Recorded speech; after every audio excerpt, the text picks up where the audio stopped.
Knicks family, what's poppin'? The Knicks were blown out again. Second time in 2 games. I expected it. I think you expected it. Obviously, we wanted to see the Knicks battle a little bit, but it wasn't to be for the most part tonight. Let's get into this a little bit, ladies and gentlemen. Let's talk about it. Knicks blown out by the Milwaukee Bucks at home.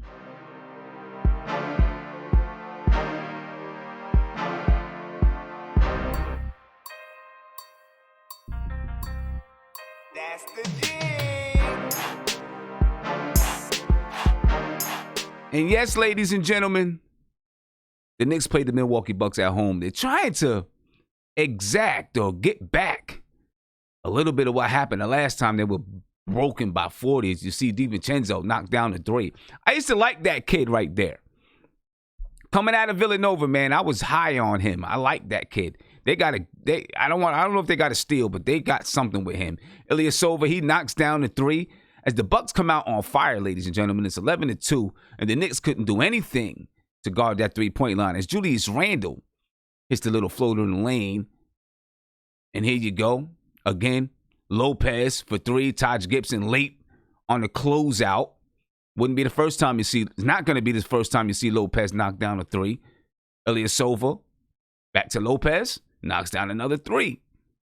That's 2 threes for Lopez. 17-6 right now. And here you go. One more time. This time, it's Giannis. He says, you can leave me open if you want to, but I'll knock that down too. Giannis is trying to become a better 3-point shooter. Julius Randle, he gets his alley-oop blocked by Lopez. And the Bucks were just on fire right from the jump. 23-6. Barely 6 minutes into the game. 4 minutes into the game. The Bucks are up 17. See RJ Barrett, he knocks down a 3. But the Knicks, they didn't die early. They intended to fight. They tried to fight. As you see Giannis go at Julius Randle. Not much you can do about that. Although the Knicks played decent defense on Giannis in the first half of the game. Marcus Morris knocks down a little pull-up, fadeaway, whatever it was, over DiVincenzo. Lopez, once again, from 3, knocks it down. Didn't matter who was on him. Didn't matter who was on him because we were getting sucked in so deep into the paint by Giannis. As you see, the Rook, he gets the dunk on a fast break. RJ Barrett. RJ Barrett played 33 minutes tonight. He had 17 points. Mitchell Robinson, he got the alley-oop. And the Knicks, they kept fighting. It's now 30-18. From a 17-point lead down to a 12-point lead. Elfrid Payton gets the ball to RJ Barrett. Elfrid Payton started instead of Frank Ntilikina tonight. Marcus Morris, he gets the ball in the post. Looking to do his thing. Marcus Morris with the pull-up. Knocks it down. All of a sudden, it's 30-23. The Knicks brought it from a 17-point lead down to a 7-point lead. Then you see that man, George Hill, knocks down the triple. George Hill you got George Hill coming off your bench as a backup point guard. It's pretty nice as you see him take Frank Ntilikina to the cup. No help came, so he dunked on him. 6'3", George Hill dunked on Frank Ntilikina. But he says, I'll get it back. Nice spin move in the paint. We'd like to see Frank Ntilikina do some more of that, although he didn't play tons of minutes tonight. Remember, Elfrid Payton took a starting job. Damian Dotson, he pulls back. He knocks down the 3. Damian Dotson played 9 minutes. He had 3 points on the night.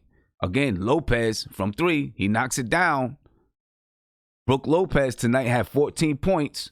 He was 4 for 8 from the 3-point line. Hard to beat this team, man. They're so efficient. They shoot so well from the field. And they play fast. They play smart. See, Julius Randle, I don't like him shooting 3s, but he knocked that one down. I think he was probably 1 for 4, Julius Randle, from the 3-point line. And then there you go, DiVincenzo, he knocks it down. DiVincenzo had 13 points on tonight. He was 3 for 5 from the 3-point line.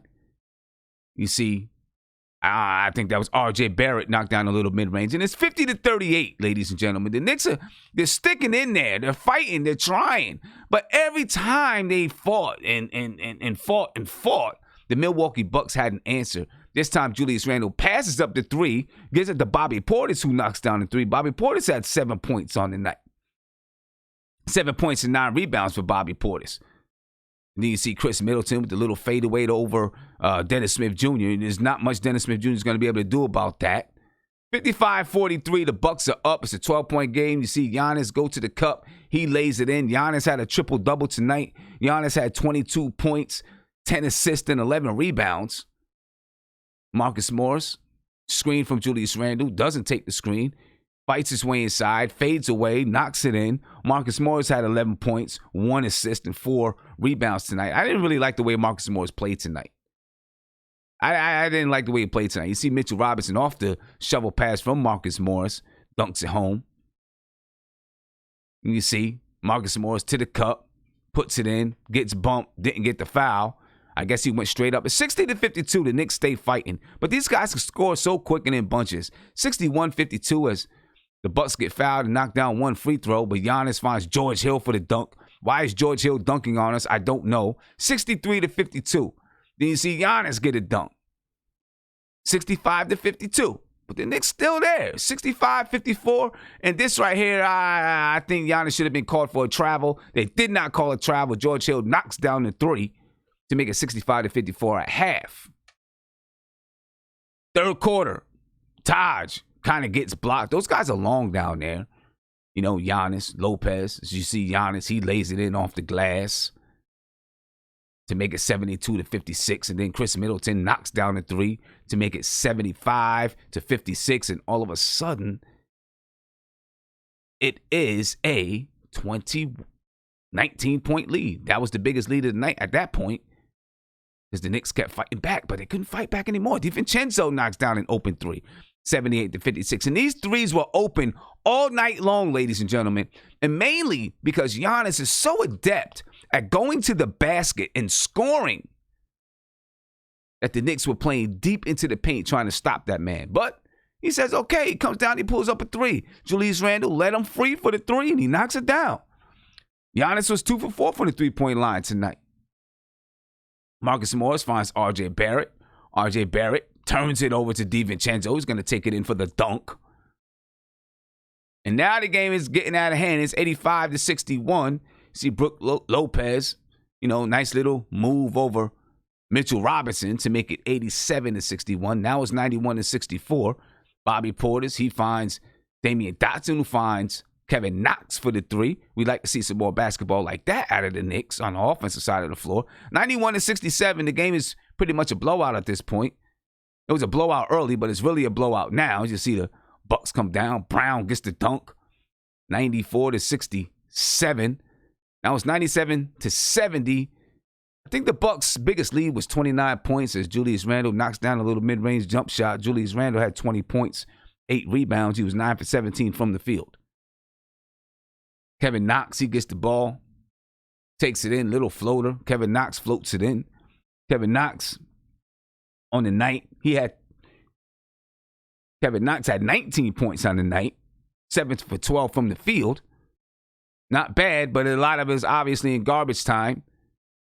As you see, Alonzo Trier finally getting some burn. He finds Julius Randle down the lane for the dunk. Want to see some more of that type of action from the Knicks, ladies and gentlemen. 101-81. The Knicks never stopped playing. I will say that. They never stopped playing. They kept trying to come. Right? It's 103-84, but they just couldn't shade the lead. They just couldn't get in there. Kevin Knox from Elfrid Payton for the dunk. And Elfrid Payton on the night, again, he was starting for Frank Ntilikina, played 27 minutes. He had 6 points and 10 assists, also 5 rebounds, only 2 turnovers on the night.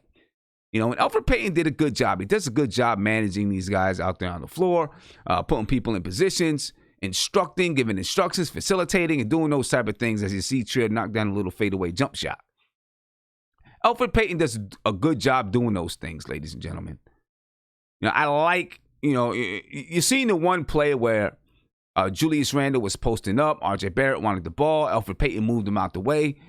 Was trying to find Julius Randle, but Julius Randle got fouled. That's the type of thing that a good point guard can do. But, of course, we need more from these guys. As you see Bobby Portis, he gets his little floater in the lane. or outside the lane. 117-97. The game is basically done at this point. Well, it was done, not at this point. It was done in the first quarter. It was done when the schedule makers made the game. That's when it was done. But the Knicks get blown out again. I wanted to see the Knicks respond tonight. That's what I wanted to see. Did they respond?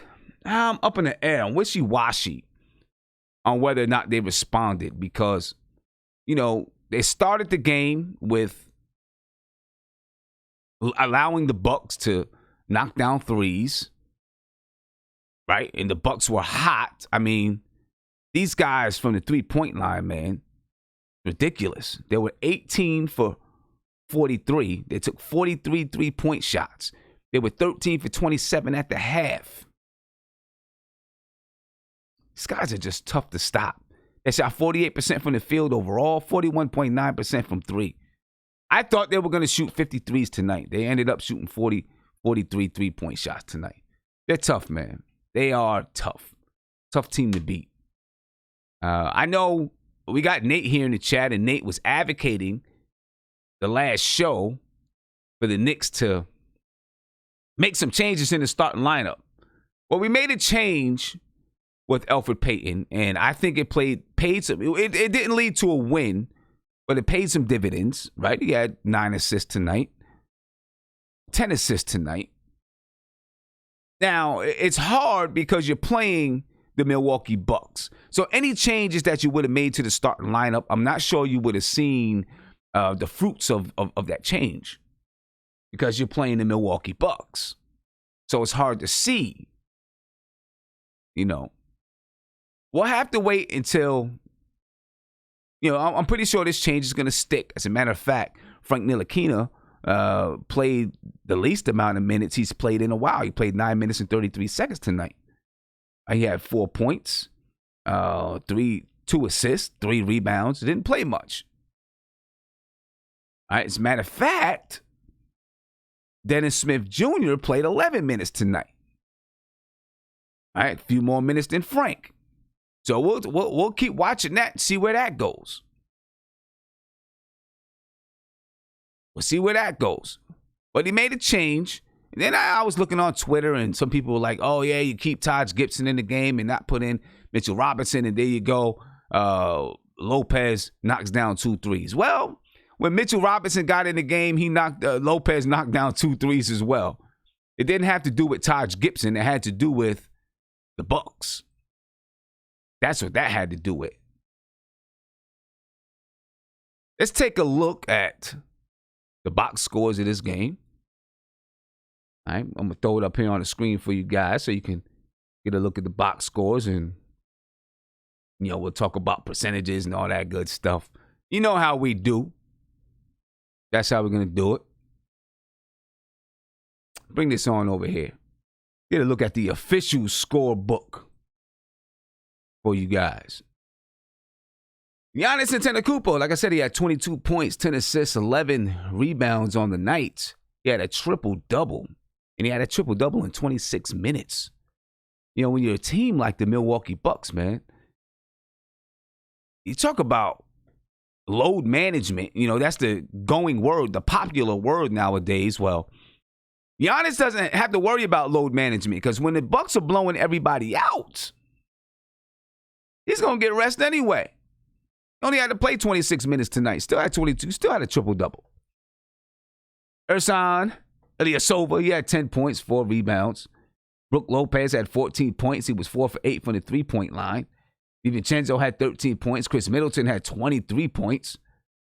He was 2 for 5 from the three-point line. DiVincenzo, he was 3 for 5 from the three-point line as well. He also had 7 rebounds. Brook Lopez had 7 rebounds. Brook Lopez also had 7 blocked shots tonight. And I know I'm all over the place with that. But, it is what it is. Off the bench, Sterling Brown had 6 points. George Hill had 10 points. Pat Connaughton, he had no points. DJ Wilson had 3 points. Robin Lopez had 1. Kyle Korver had 17 points. He was 3 for 6 from the field, from the three-point line. For the Knicks, Marcus Morris, he had 11 points. I'm sorry, I don't know. I just didn't like Marcus Morris's game tonight. I just didn't. Didn't like his game tonight. Julius Randle had 20 points, 7 rebounds. He was 9 for 17 from the field. He's 1 for 4 from the three-point line. I need this guy to stop shooting threes. There's 3 things that I really want Julius Randle to do on the offensive side. I want him to stop shooting threes. I want him to stop double pumping when he goes to the basket. Right, he gets in there, he gets a rebound, he goes back up, and he's double pumping all over the place. It bothers me. And before he makes a pass, he makes a pass 2 to 3 seconds late. He's got to learn to recognize it and get it out of his hands. I don't know what he's waiting for. If he's waiting for something else to open up or what, I don't know. But he's got to learn to get it out of his hands when he sees it. But he had 20 points, 8 rebounds on the night, 2 assists. He didn't have any turnovers tonight. Didn't have any turnovers. Taj Gibson, he played 9 minutes. He had 2 points and 3 rebounds. RJ Barrett, he had 17 points, 5 rebounds. Alfred Payton had 6 points, 10 assists. We talked about that already. Mitchell Robinson, 6 points. He only played 22 minutes on the night. Bobby Portis had 7 points, 9 rebounds. And Mitchell Robinson also only had one rebound on the night. 1 rebound for Mitchell Robinson. I'm not complaining because that's going to happen sometimes. It's just weird. But, it's going to happen. Things like that are going to happen sometimes. Frank Ntilikina didn't play many minutes. He had 4 points. Kevin Knox had 19 points. Damian Dotson, 3 points. Dennis Smith Jr. had 2 points. And Alonzo Trier came in, who was 3 for 4 from the field. He had 5 points. 3 for 4 from the free throw line, 1 for 1 from the field. He had 5 points. That's your box scores for the night. The Milwaukee Bucks, they shot 48.2% from the field, 41.9% from 3, 65.7% from the free throw line. The Knicks shot 40.2% from the field, 30% from 3, and 71.4% from the free throw line. The Knicks lost the rebounding battle, 52-47. They lost the assist battle, 26-23. They lost. The Milwaukee Bucks have 14 blocks tonight. Half of them were by Brook Lopez. That's what it is, ladies and gentlemen. The Knicks blown out again by the Milwaukee Bucks.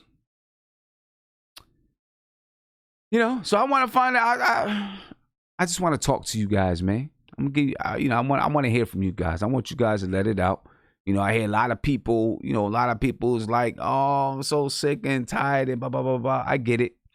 You know what I'm saying? I want to, let you guys get it out. I'm pretty sure most of you are going to be ready to watch the game on Monday versus the Washington Wizards. All right, the Knicks are 7-23. The Washington Wizards are 8-20. All right, so we're going to start with Nate. Then we're going to get on to everybody else. All right, Nate? Go ahead, man. Hold on 1 second. All right, go for it, brother. What's up? Well, I mean, like I said, I didn't expect us to win this game. I kind of wanted to be a little more competitive being at home. And, like you said, I was kind of holding out hope that we would actually, respond better, after getting our butts handed to us the night before. But, the Bucks are one of the best teams in the NBA, and they're probably going to be in the finals. They have the reigning MVP. I mean, they absolutely hit everything from threes. I mean, everybody in that team can shoot threes. So, I mean, the Knicks rotations were terrible on three-pointers. Too many open threes. And you just can't do that with a good shooting team. You have to be on those shooters. Even if you're scared of Giannis, you still have to respect those shooters. So, I think the thing is this, right? Giannis is so adept at being able to. He's so fast and so strong, and he can get in the paint. No one can stop him, and he can get into the paint anytime he wants. Sure. So you've got to send help. You have to. You got to send help. Here's the thing that has to happen. And there was a play where Julius Randle was guarding Giannis, and Giannis went to the basket. Dennis Smith Jr. helped. Then Giannis kicked it out. I think it was Kyle Korver in the corner. He knocks down the 3. Here is where our rotations have to be on a play like that because you've got to help on Giannis. All right? You got to. When Giannis goes down, as soon as Giannis, okay, Julius Randle's on him, he penetrates to the basket. As soon as Giannis jumps in the air, at that point, there's not much else he can do. Right? Giannis jumped in the air. Dennis Smith Jr. is still there. But he waits until the ball is halfway to Kyle Korver in order to close out.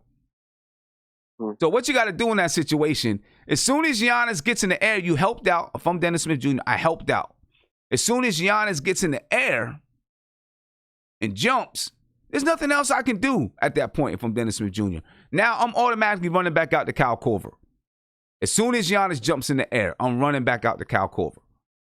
You know, things like that. Or as soon as he picks up the ball, I'm running back out to Kyle Korver, right? Because you did your job. You know, so it has to be some things like that. But you have to send help with Giannis. You have to, or he would have had 40, totally and it would have been. It would have been the same result regardless. But no.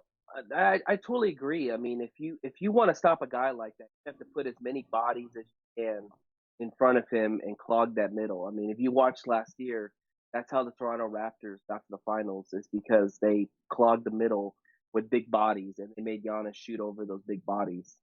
So I understand the philosophy. Thing is that there was too many times where even if Giannis wasn't in the game, we still did not cover the three. Like too many missed assignments. Guys running in front of the shooters, guys getting in their face, trying to contest, missing an assignment, not even rotating. Yeah, there was one where it was a complete blown on a rotation. Yeah, I agree, but part of it is, while the Knicks are bad, a lot of this has to do with the Milwaukee Bucks. They're just that good, and the way that they move the basketball. You know what I'm saying? And the way that they find the open man, like boom, boom, boom, boom, boom. A lot of it really has to do with the Milwaukee Bucks, man. They are just a good basketball team. Number one in the NBA right now. Yeah, really, really good basketball team. Tough to stop. Tough team to stop, man. Really, really good basketball team. Really good. Kareem, what's going on, man? Hey, what's up, Sam? I'm good, man. What's your take on tonight's game? I agree with what you just said. Of course, they're playing the best team in the league right now. So, it would have took a real, great Christmas miracle for us to even, come close to beating this team. But the hardest thing to watch this year, man, is we really can't shoot as a team. We cannot shoot, man. It's if teams take away the paint from us, it's a done game. It's a wrap. So we can't shoot for nothing. Man, we can't shoot for nothing. And it's the painful thing is, they tried to add shooters. They tried. Wayne Ellington's not even playing right now, but he can't. He ain't. When he was playing, he wasn't hitting shots. Obviously, Reggie Bullock's been hurt. Bobby Portis hasn't shot the way that he was last season coming into the game. Marcus Morris is the only person that shot at least from three. At a good clip. He's third in the league or whatever he is. Or fourth in the league or something like that. You know what's funny about him too, Sim? If you look at his 3-point percentage, right? It's dipped down now to 47%, right? Right. What he's doing is he does unnecessarily over dribbles the ball when he doesn't need to. He'll have a good shot and he'll dribble out of a good shot. You know what I'm saying? Yeah. And I was like at my computer yelling, man. I was like a crazy man in here, man. I'm Julius Randle. Bro, what are you doing? He shouldn't be shooting threes, man. He made one tonight, but he was 1 for 4. That's 25%. He shoots 28% on the season. He should not be shooting threes. Doesn't need to shoot even in threes. The paint, Sim, I'm like, bro, what is he fake acrobatic shot. This is not Ringling Brothers, Barnum and Bailey, bro. This is what I was saying when I was watching the video. He double pumps every time he goes in. I don't understand the double pump every time. It kills me. The double pump. He's always double pumping. Instead of just going up, he'll get fouled. He's got a big, strong body. Just go straight up and get fouled. He's double pumping. Yes. I'm saying that double pump, man. It's hard to watch, man. And then it's like Dotson, bro. Nothing going down for him. Open shots, missing. It's like, man, we are a horrible shooting team, man. And the further we get away from the basket, the worse our shooting is. Bad shooting team. It's really bad. And what's crazy is sometimes we get open shots, but we ain't hitting them joints. Yeah, many times Knox was open and he couldn't hit him. Yeah. Dotson open off a screen, off a curl. Can't make it. Yeah. And a lot of times we're getting open shots, maybe by design, because teams are, doubling down into the double and tripling down into the paint because we shoot so bad from the field. You know what I'm saying? That's why we play these teams that, like, I think, and my apologies, last show I got cut off. My phone just freaked out. I guess it overheated. Okay. We got cut off short. And I was telling you that a lot of these games where we were in these games was when we dominated in the paint. And then the opposing team would make adjustments. They would take the paint away, and we would lose those leads late in the game. Mm-hmm. Because we can't shoot, man. We can't shoot. It's bad. Can't shoot. I even see Alfred Payton looking frustrated because he's trying to dime the people and they're not knocking down the shots. He knows that they can't shoot consistently. Yeah, and that's the reason why Giannis had 10 assists, right? Mm-hmm. We tried to take away the paint from Giannis, but he kicked it out to open shooters that's knocking them down. Money. You know what I'm saying? Money knocking them down. And I don't. And you know what I don't understand, Sim? It's like when we play defense, right? We'll have a bunch of players crowding the interior and the top of the foul line. I mean the free throw line. Mm-hmm. And it's like, this most of these teams, they're gonna just shoot the three. Why are you not there to defend the three? Why are you not stretching out the defense to defend the perimeter? I know who was I listening to? Maybe I was listening to Taj Gibson. Mm-hmm. And one of the philosophies that the Knicks were doing earlier in the season is trying to, defend that paint and make sure that people didn't score in the paint. But we were committing so deep into the paint, and you've seen it a lot of times tonight. Even when the ball is on the opposite side of the floor, a lot of times we have a defender so deep into the paint when you don't really need it.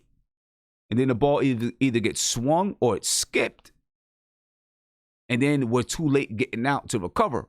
You know what I mean? And especially when you're playing a team like the Bucks, not only are they shooting efficiently, but part of the reason why they shoot efficiently is because their passes are so accurate. When they pass the ball, it's right in the shooter's pocket. So they're ready to go up. Boom. Even with us, part of the reason we're bad shooters is because our passes, you know what I'm saying? They're not always right there in the shooter's pocket. The guy got to reach over here, reach over there. You know what I'm saying? So now you can't catch it on your toes and go up. You got to step to go get the ball over here and then get reset and shoot. You know what I'm saying? Yeah, things like that. I definitely agree, Sim. I think we spoke about that shows ago, like a while back, when we talked about, just like you come off the screen, and depending on how you got your body positioned, you can make a shot easier for yourself. You can step into that shot more effectively. And like you see it with the Bucks, man. It was like they know where their teammates are going to be on the floor. They have that chemistry. Of course, they have the coaching, that built them into this team, and just playing with good habits. And we gotta, it's gonna be a long season. It's already been a long season. Yeah, it's going to be a long season. It's already been a long season, man. Yeah, it's been a long season, and we're not even halfway through it. But we have to, okay, even if we're losing, we have to begin to pick up and maintain good habits on the basketball court. That's the only way we're going to get better. Yeah. And like, even speaking about trades, it's like, when do you like stop trading and keep a core, you know, and have something that can be sustained? When you start winning. We can't keep doing that and expecting to get better. Now, don't get me wrong, if we could trade to get better pieces, of course. But it has to get to a point where we're not in a position where we have to trade so many players because we keep picking up bad players. Yeah. You know, or, you know, we're getting people that's not gonna, you know, gel and put the team in position to, you know, play good basketball and, you know, sustain playing good basketball. Yeah. Yeah, man. and see, this is Mike. This is Mike Miller's job. Mike Miller's job right now. You know, with him being an interim head coach. You know, right now, to me, the only thing I can say is what I want him to do is to continue to, you know, help develop these guys and work fundamentally, you know, the young players. Try to establish a culture of hard work and preparation. Establish that. Hard work, preparation, right? There's not much more that he's going to be able to do unless he knows that he's going to be the head coach. You know what I mean? Because if you start to put in a system, okay, we're going to put this system in, and then you're not the head coach anymore, and somebody else comes in and they want to play it another way, it's all for naught. You know what I mean? Obviously, you got to put in ways to play, you know, so he's going to put in some of his sets and he's going to do some of his things like that. And overall philosophy, I mean, I guess he has to, you know, he's got to input something so that they have something to do while they're there, something to go by. And he's got to, you know, prove himself as a coach. Right. But what I just want to see from him, development, preparation, you know, those type of things, keeping the guys working, keeping the guys, making sure that they're prepared, game in, game out, those type of things. And then we'll see where Mike Miller takes us. He's in a tough situation, man. He's got a tough job. He's in a tough situation, you know, because who knows what's going to happen next year. He's just in it's any interim coach is in a tough situation in that manner, in the way that goes. You know what I mean? That's tough. But you know, Mark, coming to you, man. What's up, bro? Let me see. What are we right now? 23-8, 31 games into the season. It's been a long season already. Been a long one already. 23 games into the season. What? The good thing is we play the Wizards on Monday, and we play a weaker team. You know what I mean? Go ahead, man. Go ahead, Mark. Sam, don't even feel happy about trying to get a win with the Wizards. They're actually good. They actually are decent. They don't have the talent like what we do, but they have players that from the night to night basis, they hustle, they play hard. I mean, they do. They some chum too, though, man. They're some chum. They just play hard. Like they play hard. It's like they some knee crust too, man. Not like they suck because they of some their knee record. crust too. Come on, man. But when you watch how they play hard. Like, I know. I watch them. I live here, so I watch them all the time. You know, I watch them. They look way better on us from a functioning standpoint on the floor. Like they know what they're doing. They're in their spots defensively at times, and you know they just lose to better teams like how we do. But we suck in all aspects of the game, from spacing and you know IQ on the floor is just looks bad. And tonight, just like the threes that was just getting hoisted, like no one was in the facility to guard them. That's. I mean, I'm gonna say it again. To me, I mean, obviously we've seen it with other teams, but tonight they were like wide open. Wide open. I mean, like, it was like, yo, what's up? But that's a lot of it's that due to Giannis, man. They could have opened up a snicker and took a bite and still had time to shoot, right? Be able to get an open shot. Yeah, man. It's like, listen, man. Let me ask you this. Let me ask you this. Right? Because there's not much to talk about with this game. Let me ask you this. Yes. I read someplace that the Knicks could possibly, now obviously this is a rumor, you know what I'm saying? All I read was like the little headline, so I don't know where it's coming from and if somebody just thought this up. That the Knicks could possibly trade Kevin Knox and a first-round pick for Lonzo Ball. No. That's what I read somewhere. No. That would be terrible. Why would you do that? No. Why would you do that? The kid hardly gets off the bench in New Orleans. If y'all watch, he plays, but he's that bad that he has to sit down. Like it's the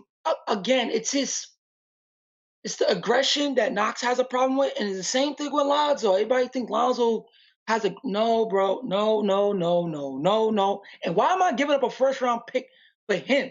That's what I'm saying. If you want to swap, then cool. Yeah, then cool. But first-round pick, no. I wouldn't even swap that because if you're going to trade for Lonzo Ball, I would get it. I would understand. But if you're going to trade for Lonzo Ball, you got to trade another guard. You got to trade another guard too. You know why news like that is coming out where teams are saying, listen, the Knicks have to give us this for us to trade our player. It's because teams has duped us. We're bad. Most of these players don't have value. Most of these teams don't value our players in a way that we value them. We got to stop valuing them to a point where teams in the league don't value our players. It's very good, bro. That's just the reality of it. That is the cold reality of it. Say that again. Say that again. The only two players I feel like, huh? Say that again. I didn't hear exactly what you said. I didn't get what you said. I said the way we value our players don't necessarily is value the way the league value our players. A lot of teams don't value our players as good as we value our players to an extent. So that's why when they ask for players from us, they're gonna say the Knicks have to give us a pick. Because it's more of we could dupe the Knicks for a pick because they're that stupid. The front office is that stupid, and we're that bad. So for Kevin Knox for Lonzo, no. They better no. And I'm telling you, Sim, I think Frank is out of here, and I think Dennis Smith is out of here, man. I think those two are out of there, and they're gonna package him to get a player. And I like what you said with Randall today when he don't make the quick pass when he's supposed to.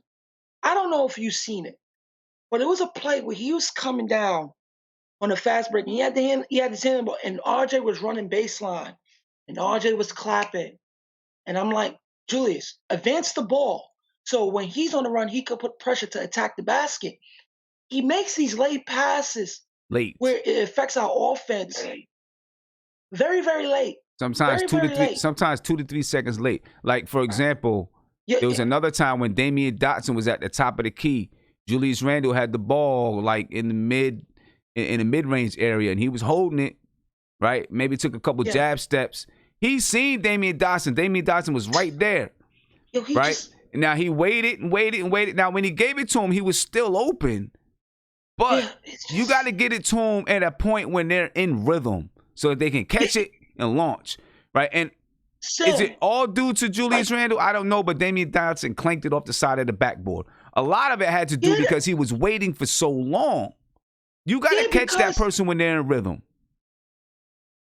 I've been preaching that. That's why I've been preaching. The young guys their game is based on rhythm because they're young. A lot of like for RJ for an extent. He's a rhythm player. He has a good set shot. But if he don't get the ball when he's ready to shoot it, not late, He needs the rhythm for him to be able to score. And we need rhythm on the offensive side so the defense can react to a certain way where we could score easily on some possession. You look at the Bucks tonight. They didn't even crack a sweat on defense. Yep. They didn't crack a sweat. In all honesty, and everything that they do offensively is in rhythm. Everything. It's like one big dance move. Oh my God, Sam! It's to a point. I feel bad for Mike Miller because I don't want to judge him because I've seen sets where the Knicks get wide open shots. We get wide. There's plays that's designated that we get wide open shots. Yeah. But we can't make them. Marcus Morrison, he got to go because, man, they just stopped the ball too much. I really did not like Marcus Morris's game tonight. I really did not like Marcus Morris's game tonight. I didn't like it tonight at all. Like, it's like I'm not even mad. I'm just waiting for things to just trickle down because it's getting laughable to watch, and we're back in the same situation we was last year with a little bit of decent players compared to last year. We're at the same spot, man. People can't shoot. There's no rhythm at times. It's like they give up when we go down, and that's where you know the team has gave up just on a landscape. The team just gives up because it's like it's cool that Mike Miller calls these timeouts at times when it's necessary. But when we get down, they just give up, man. When I'm watching them now, I don't even watch them to win. I just watch for body languages, and I just watch how certain players on the floor react to losing, man. Are they gonna get up and fight back? You know, it happens from time to time in certain games.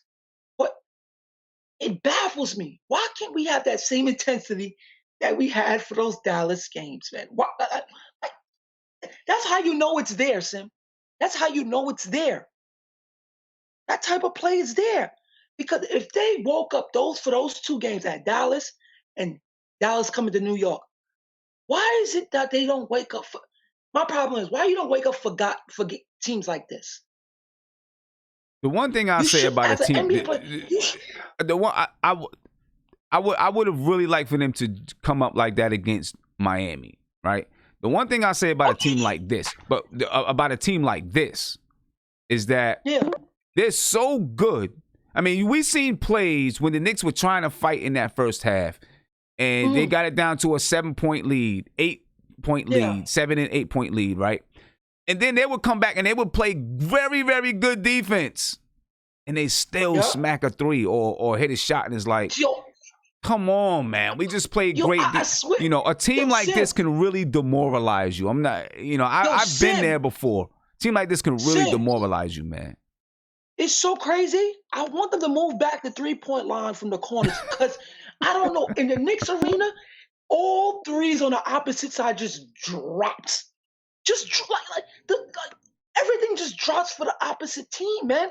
And it's like, I really think this arena really have a black cat, and I just really we're so inept that just the most craziest shots go in, the most craziest things just happen to us in ways where, we get good defensive sequence, but no matter how good we play defense, the shot just goes in, and it's just laughable. And it's like I just gotta tip my hat off. But that right there is due to the other team. You know what I'm saying? Like Milwaukee is just that good.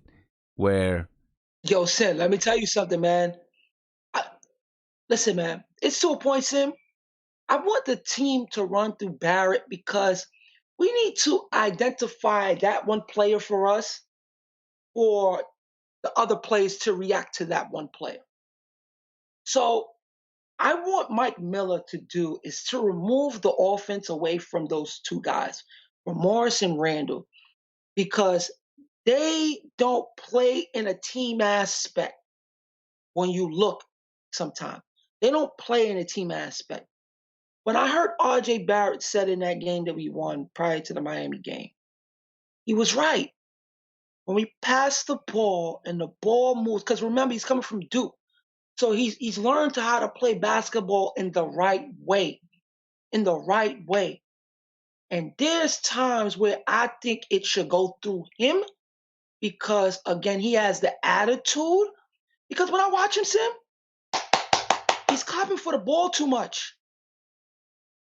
He's copping for the ball too much. That means something is wrong. Something is highly wrong.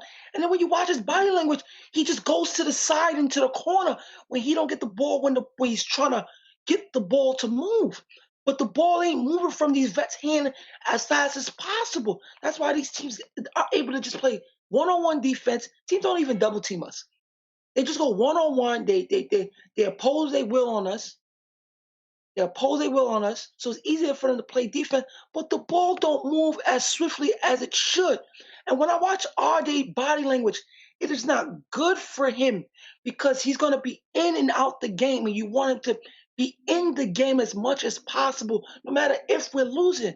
But if these vets do not pass the ball when the shot is not there, when the dribble lane is not there, get it out of your hands.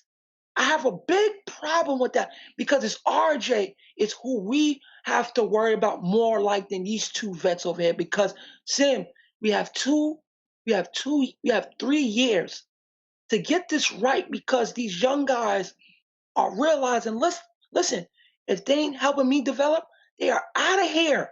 They are out of here. And we cannot lose another player like that. We cannot. We cannot. So I think everything should be shifted to him now. I think everything should run through him. I mean, they should get him in the post more and let it operate from him. I can't let it operate through those vets, man, because they playing for another team, man. They ain't playing for us, man. I'm sick of watching it. I'm sick of watching RJ Barrett's body language. It bothers me, man. It really, really does. All right. But let me get to let me get to the only thing I'll say about that is, RJ has his time sometimes too. You know what I'm saying? He has his times where, it sticks there too. And I think, that's him. He's a young player. He's got a lot to learn. You know what I mean? And still, Julius Randle, he has his times, but when he passes the ball, he passes it so late. I'll be sitting there like, yo, go ahead, make the pass. What you thinking about? Make the pass. And then Marcus Morris, he's not passing the ball. Marcus Morris, I think, averages 1 assist or under 1 assist per game or something like that. When he has the ball, he's basically going to shoot it with Marcus Morris. RJ Barrett has his moments, but he knows how to play in a system, and he knows how to get it done out of a system. You know what I mean? We'll see. But right now, I want to take a listen to Coach Mike Miller and, hear what Coach Mike Miller has to say about this loss to the Bucks. We'll take a listen. We're gonna listen to Mike Miller. We'll talk about that. Then we're gonna listen to RJ Barrett. We'll listen to Julius Randle. All right, we're gonna listen to all of these guys, ladies and gentlemen. So let's go ahead and get this thing on with Coach Mike Miller, ladies and gentlemen. Here we go. With back-to-back nights against some of the top teams out there, what are you looking for to make sure the guys don't lose their confidence and they can still, play hard out there for you?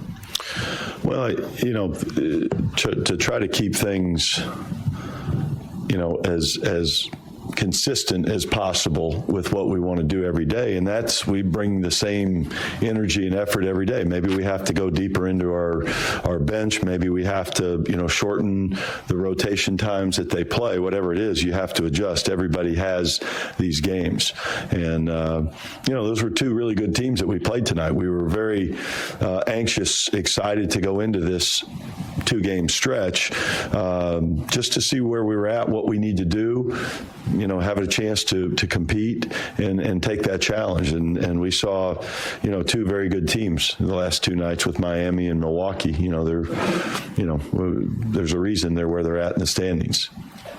Saying that you went into these 2 games to see where you're at. I mean, now that you're out of them and you have 2 losses like this, where do you think you guys are?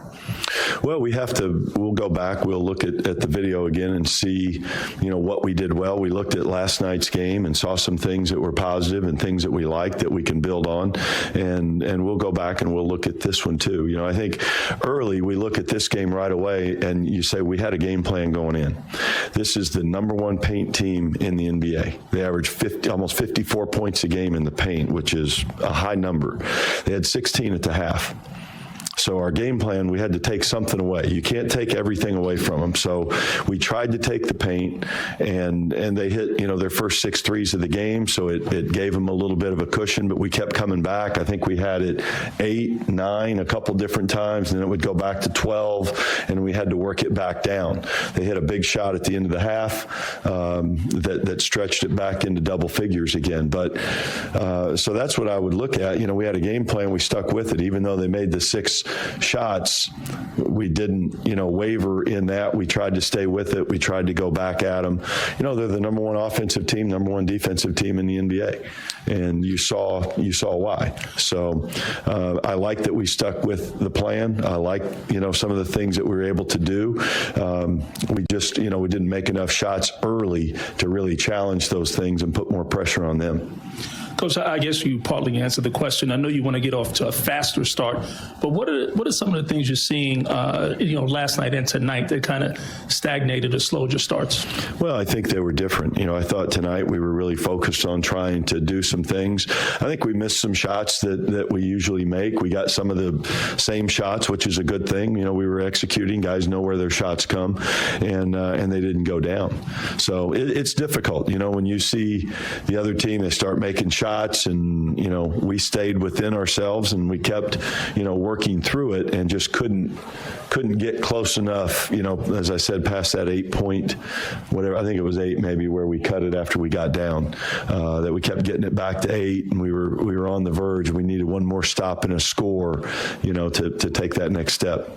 You had made the lineup change today, and you guys got off to I think it was 23-6 a couple of minutes in. Did you like what you saw from Alfred, and I guess kind of what you think about that lineup? Well, we go back again and kind of look. Alfred had 10 assists and 2 turnovers. And so the one thing we've seen him do consistently here as he's come back from his injury is he's helping other people. And you have to have that facilitator and that guy that does it. And he's taken, that role, and he's done a very good job with it. And again, I'll be repetitive, but we've continued, when we've needed it and the game calls for it, we've used all the guards. We needed somebody downhill, so we gave Dennis a shot in there too, and he was able to get downhill and break through it, and keep working the game as we were trying to make our way back. Second straight game for Mitchell fouling out. Why do you think that is, after he seemed to keep that in check for a string of games there? Well, last night it was really late in the game when he fouled. He played 28 minutes. So it didn't, the game last night, I don't think really limited anything. That's about, that's more than his average of what he's playing. So I think he's done a really good job. I think you go back and look at the number of plays that he's in and how many times he has made verticality plays. He's keeping his hands back. He's guarding guys out on the floor and not fouling. I think he's showed a lot of progress there. So I don't see that really as a setback, in terms of how he has continued his development. I think, it's another step. He played against, the 2 top teams in the East, and took on those challenges that come with it. For 2 things, will you plan to keep Alfred as the starter for Monday? We'll have to take a look and see what is best for our group, and we're going to look at this film and see where we felt like our strengths were, and take a look at it like we've always been doing. But he's been playing very consistently. He really has. Okay. The other thing is, what have you thought of Knox lately? He obviously played very well tonight. Had a few blocks, a few steals. What have you thought of just him the last few games? games? Really like the aggressiveness that he's playing with the blocks that you're talking about. He's getting those drives. He's taking that ball, in at the bigs. They're a difficult team with their coverages. There's a reason they're the top team, and they're really good at what they do. So there weren't a lot of openings, but he was driving it down there, taking contact and being aggressive. Wasn't just, one-dimensional where he was looking, for perimeter shots. He was moving. He was cutting. He shot some, a couple of floaters, and I like that. I like to see that versatility. He's going to continue to score more as he does that. With Alonzo Trier, throughout the season, he's been garbage time minutes, hasn't gotten a lot of games. Do you see an opportunity for him to get more minutes here, crack the rotation, and what have you seen from him in general? Well, we know we've got confidence in Zoe. We know what he can do, and we've gotten into some tough situations where we need some scoring, and we've called his number. We've went to him, and he comes in and does what he does. He makes some plays. So we haven't, there's not anybody right now that's not in the mix for, getting more playing time, and we'll continue to look at things as we go. All right, next question. You have to talk to Frank about that decision going from the starting line and putting Alfred in, or is that something that really? You repeat the first part. Do you talk to Frank about the decision to put Alfred into the starting line? We did speak, but it's not. We speak before every game, so it's not. It's not anything that's any different. I spoke with probably 7 or 8 of the guys, if not more than that, as they came in from their workouts today. So we try to, particularly with these games when they hit, we really try to keep our communication open as we go. So, thanks.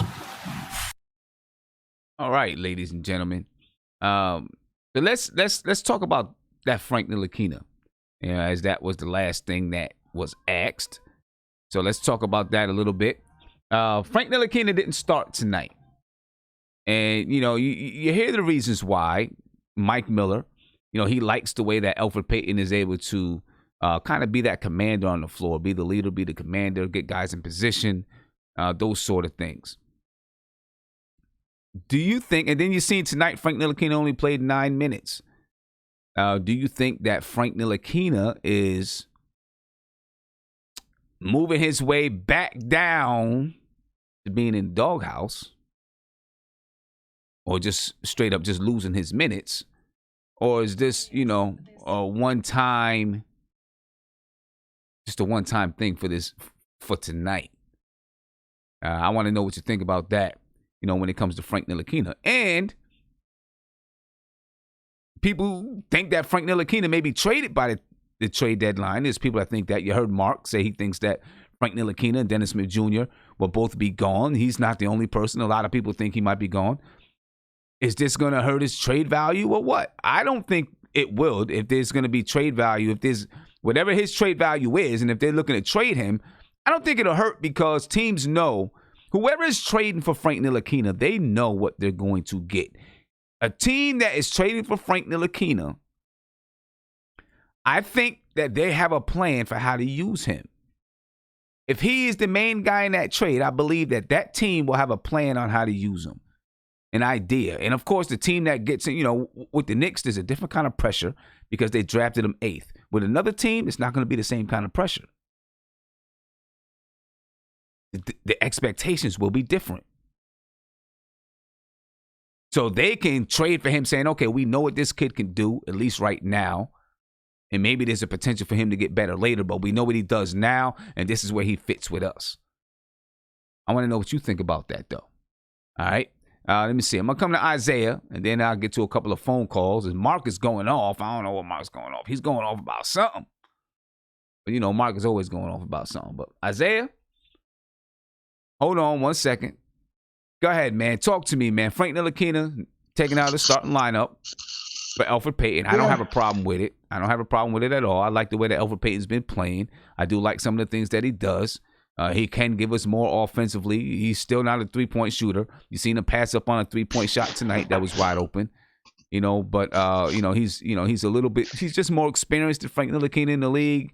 But what do you think it does with Frank Ntilikina? Is he moving his way back down to being towards the end of the bench or what? Well, so you know what aggravates me about this, about when they do this, and Frank's always the first one to get jerked around. You know what I'm saying? When it comes to like stuff like this, and Will Clyde Well, Frazier. I don't know if you can say that this time. He Well, held hold on, that starting spot for a while. He held it for a while. So, well, here's my thing though. Here's my thing about that. It's like I feel like Will Clyde Frazier and Mike Breen made a perfect thing about this. Like, yeah, Frank hasn't played good, but when you have other people on the starting five that's not playing good, that don't get sat down, that's why I have an issue with, like, Frank always the first one to get taken off. It's like always Frank, like, oh, they always do that, like, you know what I'm saying? It's like, and I'm tired of, like, we always got to go back to, like, the excuse we use is like, oh, it's politics, or these guys, this and that. No, man. Julius Randle has been playing like dog crap part of almost the whole year, but he doesn't get sat down. He doesn't get benched. He doesn't get taken out of the starting lineup and put into the second unit. I'm not saying Frank didn't deserve that because Frank has been playing bad besides that like one game. Okay, so this is where my thing is just like, yo, other players. But this is where I'm going to say this. In the starting five have been playing just as bad as Frank, but they don't get benched. But that's the issue that I have with. But listen, like, hold up, Isaiah. This is what I'm going to say to that, right? When you're a basketball player, some of your strengths that you have need to outweigh. They got to outweigh, your weaknesses, right? That's what has to happen. They've got to outweigh your weaknesses.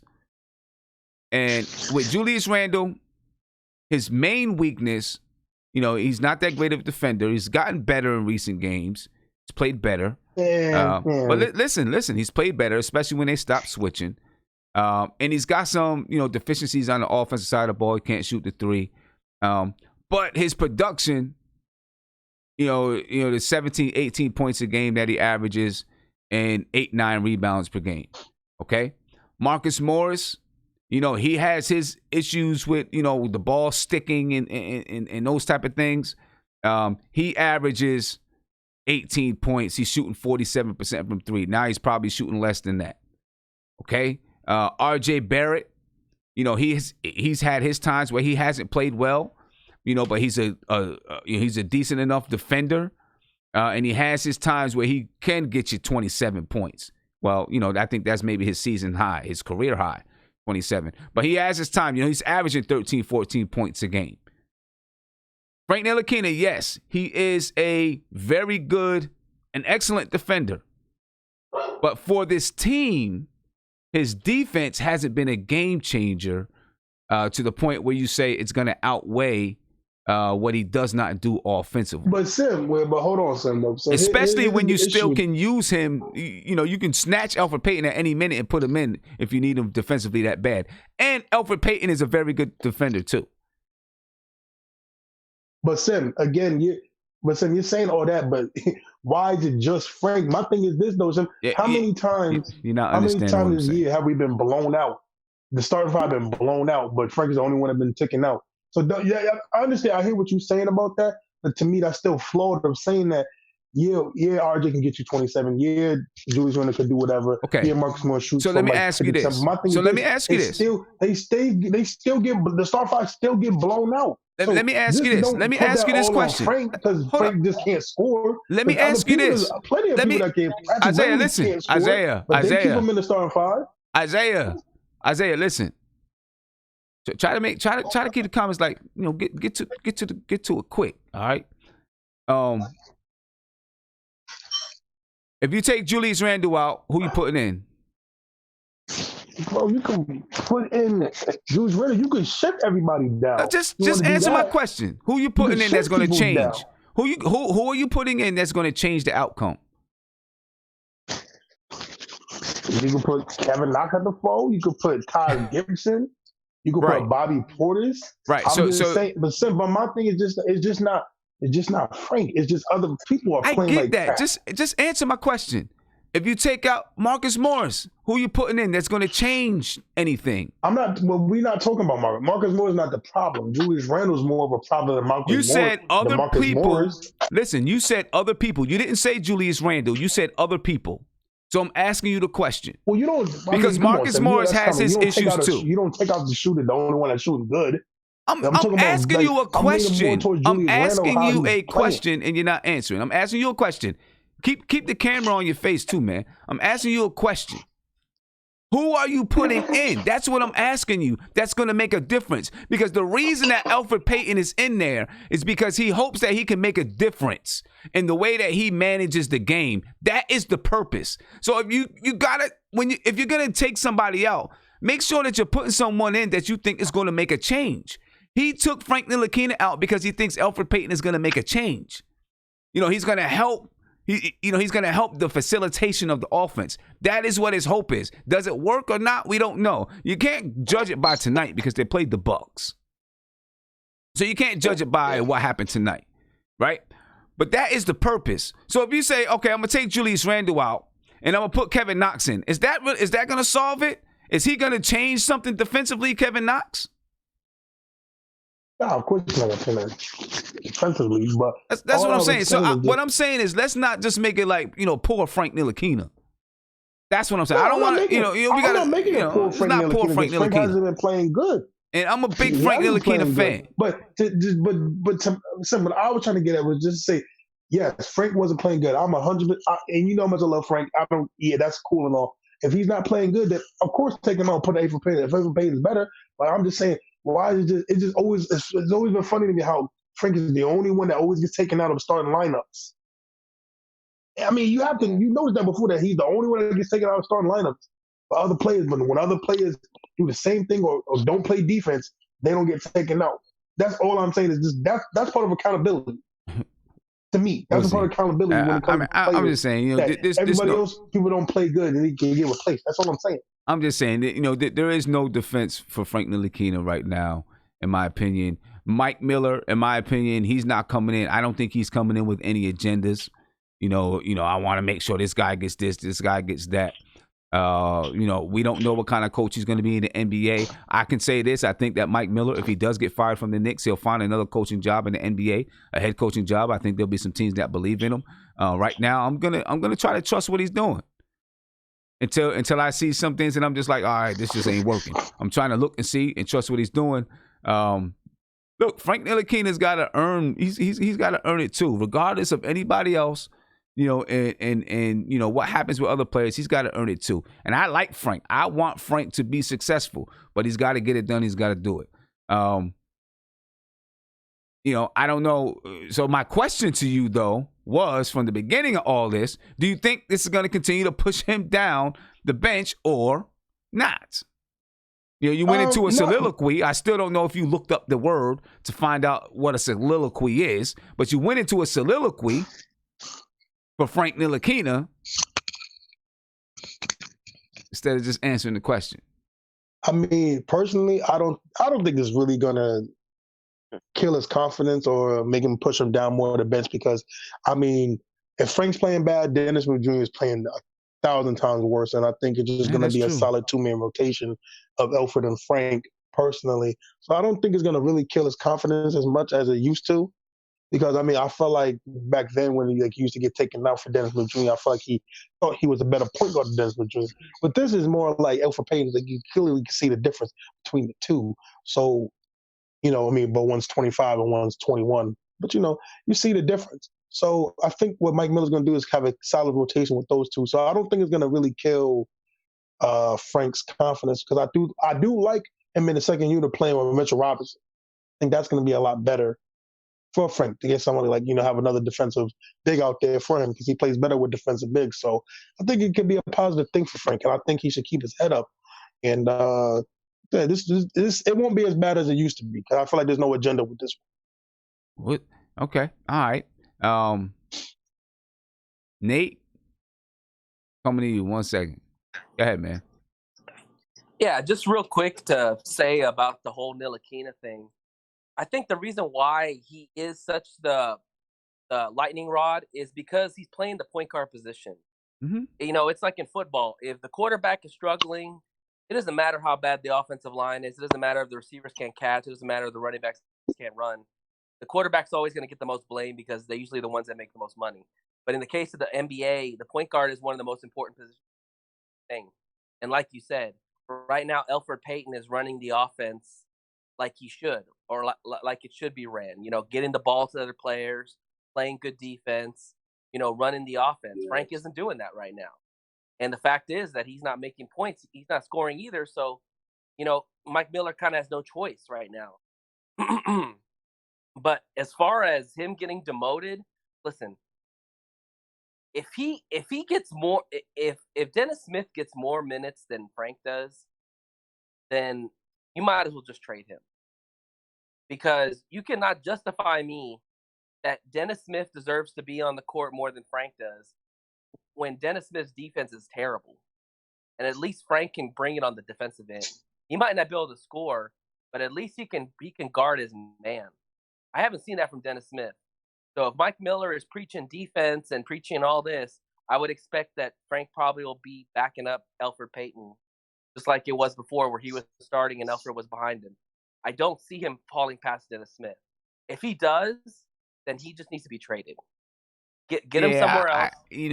I was watching Dennis Smith Jr. tonight, and I'm like, I just, I don't know what happened to him, but I don't see anything. I don't see any resemblance of the guy that everybody, hally-hooed about coming out of college, man. And I don't see any resemblance at all. All right, so let me ask you this, just some more of what Mike Miller was saying. The one thing that he said, and he's very good at highlighting the positive. Mike Miller is. He said that he likes the fact that they were able to stick to their game plan, right? They had a game plan. Their game plan is to, try to stop these guys from scoring in the paint. And, he said they scored 54 points in the paint. They averaged 54 points per game in the paint. Tonight in the first half, they scored 16. But then on the flip side of that, he took chances that they were he took chances on them making threes by really crashing that paint. Now, so they did that, and we could clearly see that. But then, of course, they made 6 threes to start the game. Are you okay with that they stuck to the game plan? I mean, at least in the first half. Well, let's look at it this way. This is a plus just from a Knicks standpoint because Mike Miller's actually coming in and saying, this is what we want to do. We want to stop people in the paint. So I applaud him on that. At least gives us an identity of some aspect that we're trying to stop people from killing us in the paint. The problem is that when you play a team like the Bucks, who have a guy like Giannis who could dominate in the paint, I think Walt Clyde or Mike Breen said something on the show, and they said that every team has tried to stop Giannis in the paint, but yet Giannis still leads the NBA in the paint points. I thought that was kind of funny. Everybody's struggling at that because the guy's a freak. You can't stop him. But I think what Mike Miller wants to do is, he wants to stop people from going in the paint because that's where a lot of the easy baskets can be scored. But we got to be better on our rotations at three-pointers. We can't.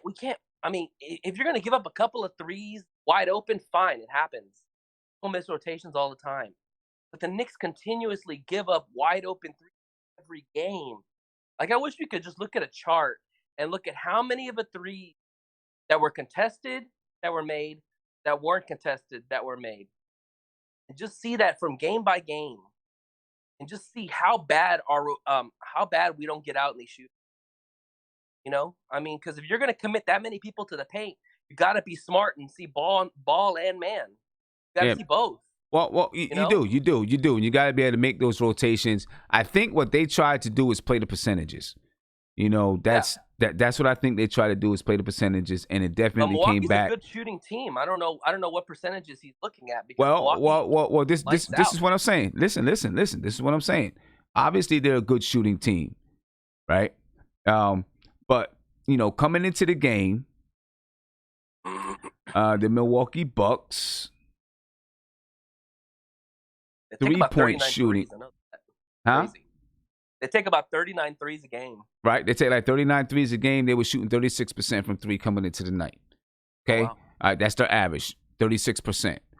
Tonight, they shot 41%. So he was playing the averages, obviously hoping that they could get out and, recover, which they did not do a good job of. But he was playing the averages, and hoping that they could stop them from scoring in the paint. And then if they shoot their average from the 3-point line, then maybe maybe something could be a little bit different. But then of course you gotta score some points. Those averages are gonna go up a little bit if you are wide open and not contested. The Bucks scored 32 points in the paint tonight. They're a team that scores 54 points per game in the paint. They scored 32 points in the paint. So I think he's trying to take that out to say, okay, we did this, but you also got to look at, okay, if you did this, how do you stop? How do you stop that 3-point shot? Let me ask you this question. You're a coach, so do you believe in the philosophy of letting one get off and taking out everybody else, or do you believe in taking that one person out and making everybody else beat you? It all depends. It's hard to say because the game of basketball, one person can beat you. You know what I'm saying? Obviously, that person's not going to score 140 points, right, to beat you. But one person can still beat you because if that guy is scoring every time down the floor, naturally, other defenders start to help out. They start to peek back, and then their guys get open. You know what I'm saying? See, for me, I would have got on those shooters. I would have took the shooters out and made Giannis. I know Giannis is hard to guard, but I would have just put as many bodies as I could instead of taking away from the shooters in front of him as best he can. If he gets by, he gets by. I mean, yeah. But here's the problem with that. He can go to the basket against any person that's on the floor that the Knicks have. He can beat to the basket. Yeah. It's not even like they have one person that can't shoot. Every single person on the floor can knock down the three from their center to their point guard. Exactly. That's the issue. That's the issue right there. That's why you cannot commit so many bodies to one person because you have actual shooters. Right, but Giannis is also unstoppable. If you have one person on Giannis, he's gonna beat him every time, just about. Well, then you need to foul him and put him at the free throw line. Yeah, then everybody on your team fouls out. Let's listen to Julius Randle. And then I'm going to get to a couple of phone calls, ladies and gentlemen. All right, well, listen to Julius Randle. The Knicks, of course, blown out by the Bucks tonight. You just heard me and Nate talking about how do you stop the Bucks? How do you stop Giannis? It's almost an impossible feat. Almost impossible to stop those two guys. And by the way, I put a link in the chat a little bit earlier, ladies and gentlemen, where you can become a member. All right, that's what I'm asking you to do. Become a member. All you got to do is click on the link or look below your video and you'll see a join button. Click on that join button and you'll learn a little bit about what it takes to be a member. Some of the perks that you get being a member. All right, so subscribe to the channel, ring that notification bell. You'll be notified when I go live and join. Become a member. $1.99 to be a 2000s Nick. $2.99 to be a 90s Nick, and $4.99 per month to be a 1970s NBA champion. I'm putting the link right there. Let's take a listen to Julius Randle, ladies and gentlemen. Julius, this Bucks team, they're just so incredibly deep. They're down a couple of starters, and the guys that they fill in have a lot of length. What kind of challenge is it to pick these guys up defensively? It's a challenge. Honestly, they went 6 for 6 from the 3-point line to start the game. That was our game plan, to make the other guys make shots. Mm-hmm. And they did to start the game, and then they cooled off. But we didn't make shots to start the game, which hurt us. And then at the start of the third quarter, we didn't make shots again, and they made shots, kind of how they did to start the game, and that's what hurt us. Started the third and started the first. Yeah, and you're mentioning that your game plan was to make other guys hit shots, but then at the same time, you also wanted to take away the paint, which you did effectively. Mm-hmm. But then there's those 3-pointers that they're just knocking down. So what do you do in a situation where if you effectively take away the paint, now they're hitting threes? There was a couple threes I felt like we could have got to, or as offensive rebounds where they kicked out at crucial times. But also on the offensive end, I feel like, certain times we hurt ourselves, just taking just rush shots or, shots that, like we wanted them to kick out and take, certain shots I feel like they wanted us to take. And, we kind of hurt ourselves with that rather than working the game. And, there you heard it right there, the game plan. The game plan was to try to protect that paint. try to not let Giannis go crazy in the paint, and then get out on those three-point shooters, force those other guys to score. But guess what? That's what those other guys did. They scored just about any time they wanted to down the floor, ladies and gentlemen. Give me a call, man. I know there's been some people calling in. I haven't had a chance to get to you. Give me a call, all right? And, let's talk about what you saw from the game. Let's talk about what Julius Randle just talked about. Call, you on live with Nothing But Knicks. What's poppin'? What's going on, bro? I'm chilling, man. How you feeling? Listen, you're a coach. I like to listen to you when you talk about the Knicks. I like to listen to you because I know you coach. And I think it's important that people understand that that different coaches want different things from their point guards, right? And what Miller wants might not be what another coach wants. And I'm not sure Frank's his type of point guard. Now, I'm not saying DSJ necessarily is either. And I think Peyton right now, he thinks is his best option. And it's tough when you have three guys. You want to showcase, of course, Frank enough so that you could get something for him potentially. But, he's been a big letdown. And I think, going forward, the biggest thing that we need to do as an organization, I think, is really just, this goes to my larger point, was we got to accumulate picks as a team, in my opinion, because a lot of guys, project to, listen, we have a lottery pick in Frank who's not doing very well. Knox, to me, belongs in college. I don't care what anybody says. He's got NBA talent, but doesn't have NBA ability yet. He's learning on the court, and it drives me crazy. It drives me insane when I see a guy like Duncan Robinson, a 4-year college player, go undrafted, get put in the G League for a year, and then kill us last night. Or when I watch this evening, when I see Dante DiVincenzo, a 3-year college player, right, because he was a red shirt, with another G League guy who comes in tonight and kills us. And we don't have those types of players, So I really hope that if Perry's around or whoever comes in next decides, really puts the time into getting some of these picks correct, especially these late picks. Look, is Cassius Winston a guy you want to take a shot on late in the first round? He's a 4-year college player. He might be. Is the kid from Maryland the kid you want to take late in the first round, second round? He could be. But I'm just concerned right now with the team that and when I hear the fans, I know the fans don't control things, but I do know that Dolan likes shiny objects, you know what I'm saying? That we're going to go out and make a crazy trade, try to bring in somebody just to keep, some of the fan base happy. And I really think, I don't know what you think about this, I just really think, yes, we need a point guard, but they're not easy to find. And when I hear cats talking about, let's bring in Ball from New Orleans, let's bring in this guy, let's bring in that guy. We need, if we're going to bring in a college kid at some point, we get a kid who's played for 4 years at college, who's seen the game. John Morant comes around once in a lifetime. Isaiah Thomas, 2 years out of Indiana and coming into the league and tearing it up at point guard. Those are once in generation players. If you need a guy who's going to run your team, I want a guy who's, been a floor general under a great coach for 3 or 4 years and has really learned the game. Well, what do you think about that? Where do you find him though?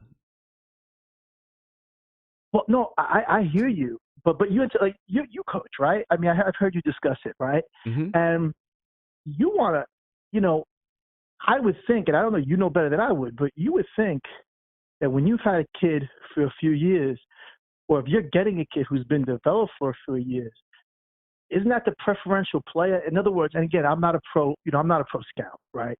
But I look at this kid. I watched this kid at Michigan State. I'm sure you have this Winston kid. I know they say he might not be athletic enough to defend in the league. I wouldn't know that, right? But when I see that kid run an offense against quality players and take teams apart, I and again, I'm not saying he's the guy, but I see a huge difference in a kid like him than when I watch Ball play, who I think's got the world of talent, but he has so much to learn. And I'm just not sure how many guys we're going to be teaching at one time. Like I said, we're watching Kevin Knox. He's a kid. He's a young man. He's a kid. He's not an NBA player yet. And we're watching, and you're paying top dollar to watch Kevin Knox get an education. You know? Right. And, you know, we took Frank Ntilikina, 18 years old from France. I don't know what research they did on the kid, but he's a lottery pick. I mean, what did they see? Because I'm not a professional NBA scout. I can tell you right now. I mean, 4 years ago, is this where we expected him to be in 4 years? Is this what Nick Brass expected in 4 years from Frank? I don't know. Here's the sorry. thing. This is what's hard with all of these players that you're talking about right now, right? Because you can have a player. I mean, look at Markelle Fultz. He was supposed to be the biggest thing coming out of college, right? Yes. Number 1 draft pick. He's supposed to be the guy that can change the franchise and all of this and that, and he hasn't been that. Okay. He's in Houston.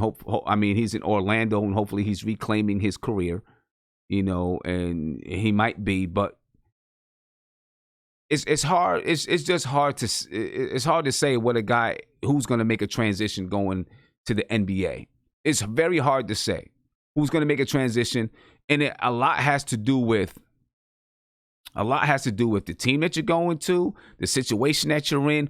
All of that stuff really has a lot to do with it, honestly, because, and I'm not saying that this definitely would have happened, but let's just say Frank was drafted to another team, right, that had a really good developmental system, that had a culture from top to bottom, right? He might have went to that team and excelled and been averaging 10 points a game and 5 assists or 6 assists right now, and everyone's looking at him like, man, I can't believe, how did, this team ended up with this guy or whatever, right? It could have happened. But see, anybody that's coming to the Knicks right now, it is just so hard to say because we have no stability in any part of the organization, right? When you bring these young kids, you've got to, your organization, these guys are so young. They need stability and they need direction on where to be and where to go, right? And that's what I was hoping with Scott Perry and Steve Mills, and then you brought in Fizdale. I was hoping that they were starting that, but I didn't see that from Fizdale. The direction, giving guys direction of where to go on the court, and all those type of things. I didn't see it. Everything that I read about Coach Fizdale is that he was a guy you could talk to, develop such good relationships with the players and all of that stuff. Young players don't need that. Young players need a coach. All right. Well, I agree with you. I think. Listen, let me ask you a question. You watch every game, right? Have you seen let me finish. Hold on. Let me finish. Knox? Oh, I'm sorry. Yeah. And so I think what it is you've got to have some stability. And then if you bring a guy into a system, just like when you work at a place, right? It might take you 3 years to learn everything about that place and really understand how to do your job, right? If that place really has you go to a new job and they have a nice, they have a system and the way that they do things and the protocol and all this stuff, and then you can sit there and you can learn. And over 3 years, you really learn how to do your job. Now, maybe you're in your 4th year and you really know how to do it. But if you go to a place where they're constantly changing what it is that they want to do and how they operate, you might be there for 3 years and you don't know anything more than you did your first day because they're constantly changing and moving and doing this and doing that. That's what the Knicks are like for these young guys coming in. Look at Frank Ntilikina. How many coaches has he had already? He came in under Jeff Hornacek, right? Jeff Hornacek was fired. David Fizdale. But you've seen his game. Here's my question for you. You've watched his game. Is he a guy who every time he gets the rock knows I gotta get into the paint? Listen. I get that. I understand that. That's not my point right now. That's my opinion. That's not my point right now. I'm just talking about the young players and their development with the Knicks, right? Because when you look at Frank Ntilikina, he's been here 3 years. Now he's had 3 coaches already in 3 years. You know what I'm saying? You can't. Kevin Knox, he's been here for what? 1 season. He's been here for 2 seasons, and he's had 2 coaches already. All right, Alonzo Trier, 2 seasons, 2 coaches. Mitchell Robinson, 2 seasons, 2 coaches. And it all comes from the stability of the organization. In order for these young guys to grow, and when you see guys, like you said, DiVincenzo and the guy, Duncan Robinson, you know what I mean? When you see these guys, you look at the organizations that they're in, an organization that has some stability, right? So that these guys and your team can afford and has the luxury of letting these guys grow and develop without any kind of pressure on them. And then they come in and they perform. And while they're, they might be in the G League, there might be times where the G League scrimmages, we don't know about them. Sometimes they might scrimmage with, the varsity, let's say the varsity team, things like that. And so they're learning and they're playing against a high level of competition. The Knicks is not like that. You know what I'm saying? So we don't have that same stability and culture to really develop these guys, and it makes it very, very hard. And so we look at the Kevin Knox guys and we look at everybody and we're like, man, these guys, we keep doing bad draft picks and this and that and this and that. Where with another team that has that same type of stability, they may be better. A lot of this to me is on the organization because we don't have a place where a young guy can come in and be nurtured. We don't have that.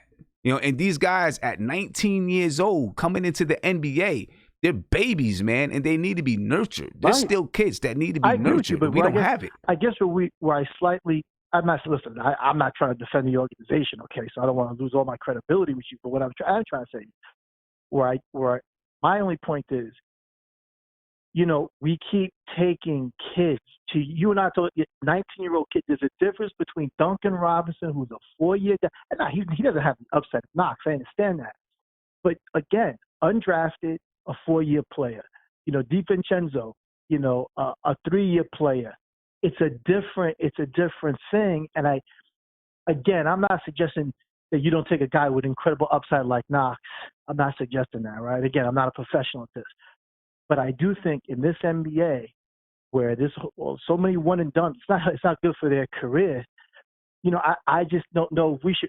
I think we need to be mining the bottom side of that draft. You know what I'm talking about? We need to be mining it because I understand what you say about development, but it was a year that let's also be clear. Duncan Robinson was in college 2 years ago.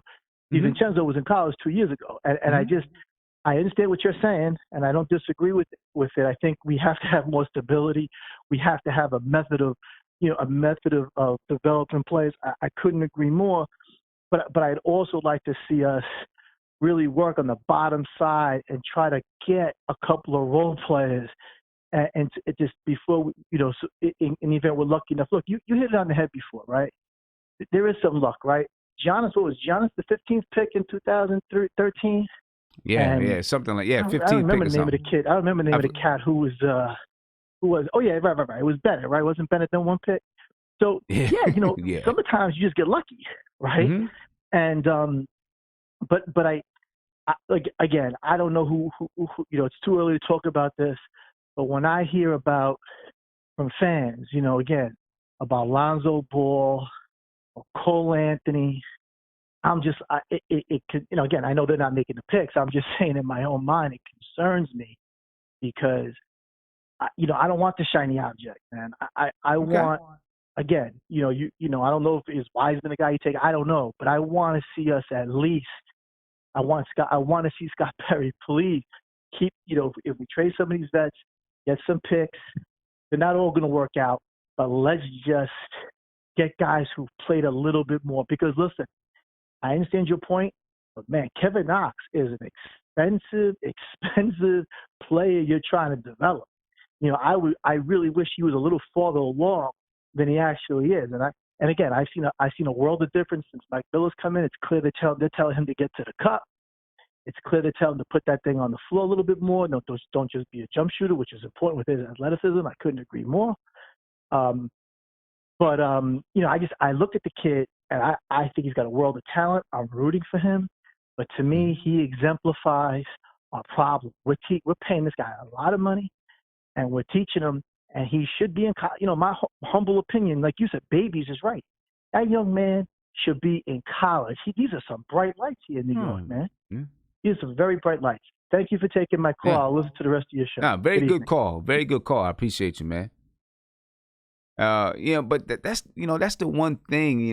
We always look at Let me ask, I just ask you guys. If DiVincenzo was on the Knicks, would he be playing as well as it seems he's playing? Right? Because, he can fit into a nice little pocket there with the Milwaukee Bucks. So everything works well. Would he look the same on the Knicks? We don't know. Duncan Robinson, would he look the same on the Knicks? We don't know. Those guys have the luxury of having the type of teams that they have around them so that they can fit into a nice little pocket, and do some of the things that they can do. If either one of those guys were to come to the Knicks, the expectations might be a little bit different. They might be expected to be one of those guys that can take the mantle or whatever. Well, I don't know. Just asking the question. And they might. Maybe they would. I don't know. I do get what the caller is saying. Now, I think that Scott Perry and Steve Mills have tried to mine, down there in those low picks. Alonzo Trier was undrafted, but then again, it's like, what are we doing with him? Mitchell Robinson was, look what we got Mitchell Robinson. Right? Damian Dotson was brought in by Phil Jackson, but look where we got Damian Dotson. All right, but I do think that the Knicks have tried to mine down there. And there's some guys that they picked up, undrafted guys that are playing for the Westchester Knicks. So I think they've tried. And then, when you talk about the Kevin Knox, when you talk about these guys, man, I know people get tired of hearing about patience with the Knicks. I know that you do. And you get tired of hearing about patience with these young guys. I really do know that you get tired of hearing about it. Right. But let's look at Kendrick Nunn, because people point to players like him. Right. But he's 24, 25 years old. He's a rookie in the league. And so that age means a lot because that's basketball experience. He's 24 years old, I think he is. Right. When you look at the guy from the Toronto Raptors, right, and people, will talk about, his development and everything. Pascal Siakam, I couldn't get the name off my head. Right, he's having a very good year, killing the league this year. And I know there are guys that come into the league, right away, and they're killing the league and stuff like that. But for the most part, it's not every player nowadays, because it's a different day and age in the way that players come into the league. All right, Pascal Siakam was an older player coming into the league. An older player coming into the league. And older by today's standards, let me say that. Okay, he was 22 years old when he came into the league. Pascal Siakam is 25 now, I think. Right? And he's having his coming out party now. Right? But he was 22 years old when he came into the league, an older player. And when he came into the league, he didn't play as much. Nothing wrong with that. It took some years for him to develop and become the player that he is. And now he's there at 25. We have a lot of young guys. That's going to take a little while for them to really reach that threshold. You know what I'm saying? And to get the game and understand the game and for the game to slow down for them. And I know, we want this instant gratification. And a lot of times, with the Knicks, we've been so bad that it's hard to allow these guys to grow. It's very hard to allow these guys to grow because we've been so bad. We need and want somebody to come in and give us that glimmer. Just really give us that glimmer. But the guys that we're talking about, we're talking about how, all these other players these other teams find these players down at the bottom of the draft, and they get these players from here and they allow them to grow in the G League and do all of these things. When you have a bad team, you can kind of let these guys grow on your team instead of the G League, right? Because they get to play against better competition every night. Now, I understand what you're saying about Kevin Knox. He's making whatever he's making per year. You hope that he's made more of a push to be better. He's in the second year of he's 31 games into his second season of his career. He's 20 years old. 20 years old. He didn't come into the league like a Pascal Siakam at, 22 and kind of fully developed as a man. And I know, players come in and, they show stuff at an early age. Other players, they got to grow into it. We got to, players are coming in so young. You got to give them some time to see what they're going to be and what they're going to do. You got to see it. Can they grow? These are babies coming into the league. And with the Knicks, it's very hard, man. I mean, you got to have, it's very hard. It's very hard because you don't have the stability for these kids to grow. You know what I'm saying? And that's the problem with the Knicks. Other teams, you could have other teams that bring in these same exact players, and you might see a different level of development from them because they have something that's in place. You know what I'm saying? It's tough. It's tough because they have something that's in place, these other teams, and guys can come in. They have, they have stability from the top to the bottom, and there's a nurturing and growing environment, good for their development. We just haven't done it here. We haven't had it here. You know what I'm saying? That goes from the top of the organization to the fans too. To the fans. Think about how much it hurts a player when they go into the Garden. Think about that night when Dennis Smith Jr. got booed. And I'm not even talking about, afterwards, things that happened with his parents. But just thinking about it. He's 21 years old. He's playing in Madison Square Garden. He's a kid who's growing, right? You're 21 years old. You're still growing emotionally. You're growing physically, everything. And you get booed at the Garden. And you got all, 20,000 fans chanting, "We want another player, not you."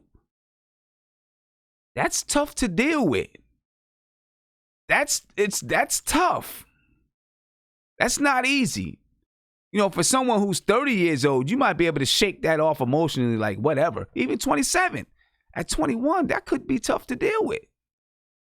That could shake your confidence big time and make you nervous about stepping on the floor the next time you play there. That really can. So New York, the Knicks aren't actually that nurturing environment for these young players, man. And it's tough for them. It's really tough for them. It's not easy. Let's listen to one of our young rookies, or not one of, our young rookie, R.J. Barrett. R.J. Barrett, he's got the cojones to do it, though. You know what I'm saying? He's got it. He can deal with it. He's just got that. You know what I mean? But everybody else doesn't have it. R.J. Barrett, ladies and gentlemen. Wait a minute. Now, R.J. Barrett. RJ, this Bucks team, arguably the best team in the league right now, with the way that they are just so effective and efficient on both ends of the floor. What do you take away from this game in terms of what it takes to be the best in this league? Mm-hmm. They kept going all game, no matter if we made a run or not. They kept going all game, and it's tough when we have a stretch in the third quarter where we don't score. But they have one of the best players in the world, and they really play around them and they make their shots. So it was tough. You're pointing out the third quarter stretch where you guys are struggling to hit shots. What do you think was going on there? Just couldn't make one. We were getting good looks, shots we normally make. And, to be a good team like that, we can't have those stretches. One thing that cracks me up is when the Knicks say shots that we normally make. I don't know if there's many shots that we normally make. On the season, we shoot 42% from the field on the season. I don't know if there are shots that we normally make, ladies and gentlemen. So, when they say that, that's kind of funny to me. Kind of makes me chuckle a little bit every time. But yeah. Caller, I'm coming to you, man. Please turn that down in the back. You're on live, brother. What's popping? Hey, what's up, Tim? I'm good, man. So what's going on with you? Talk to me. I don't know. A lot of times I think when we're up here, it's like trying to find out what's better, cat crap or dog crap. I'll say cat because it's smaller, but go ahead.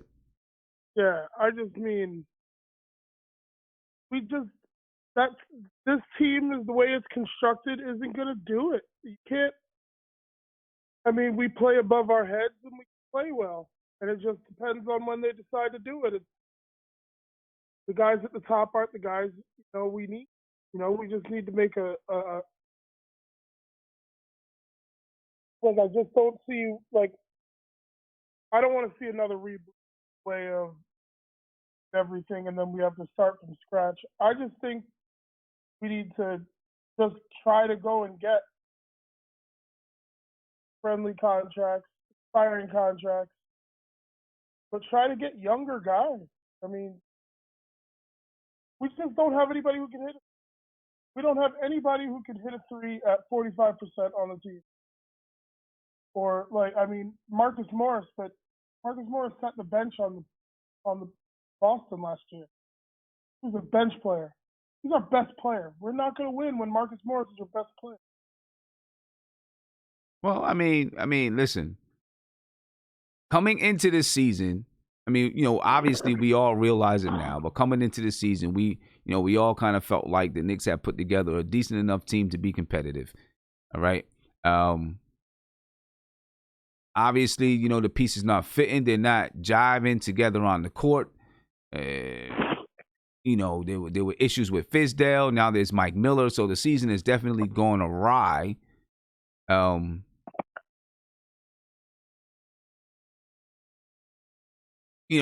only thing we can do with the players that we have now is ride out the rest of the season.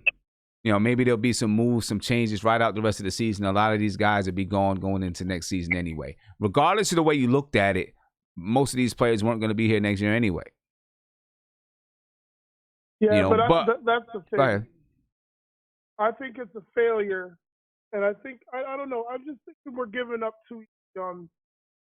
Like Scott Perry's job was to come in here and bring in guys, to scout talent, and he's basically had one summer and one off season to do that.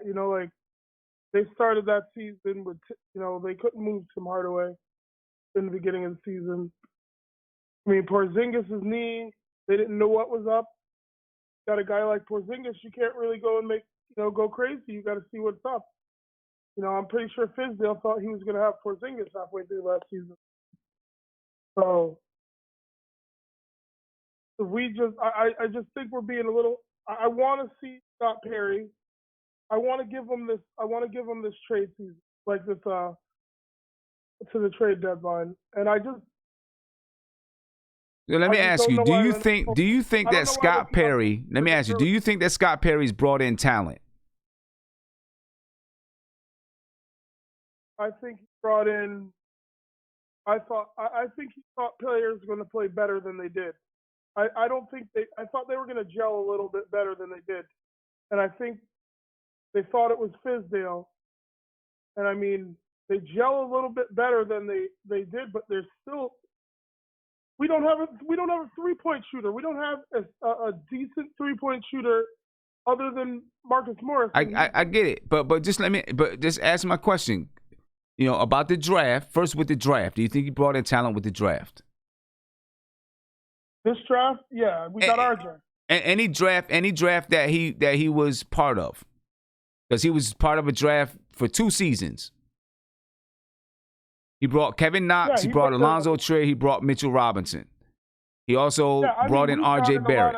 That's the reason I say I would keep Scott Perry, because they hit on last year's draft, and then they got R.J. Barrett. I don't care what anybody says. R.J. Barrett in 3 years is going to be scary.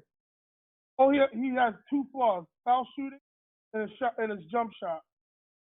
And if he works hard, he can make one of those go away, and maybe both of them. So,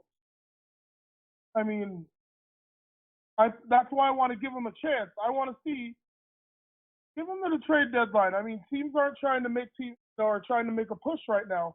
We're only 30 games in, but come to the trade deadline, we're gonna, there's no way any of us can figure out who's gonna be on this team unless they don't do anything. Yeah. And then we waste another year, and then we're going to bring in a whole bunch of people, and then it's going to take 2 years, and in those 2 years, somebody's going to get fired, and then we do the same thing over and over again like we've done for 20 years, or we let these guys make a stand and just go out and get good players. You don't have to wait for free agency. Trade for players. You have assets. You make good trades. Like, good teams make good trades for players that make their team better. Like, do that.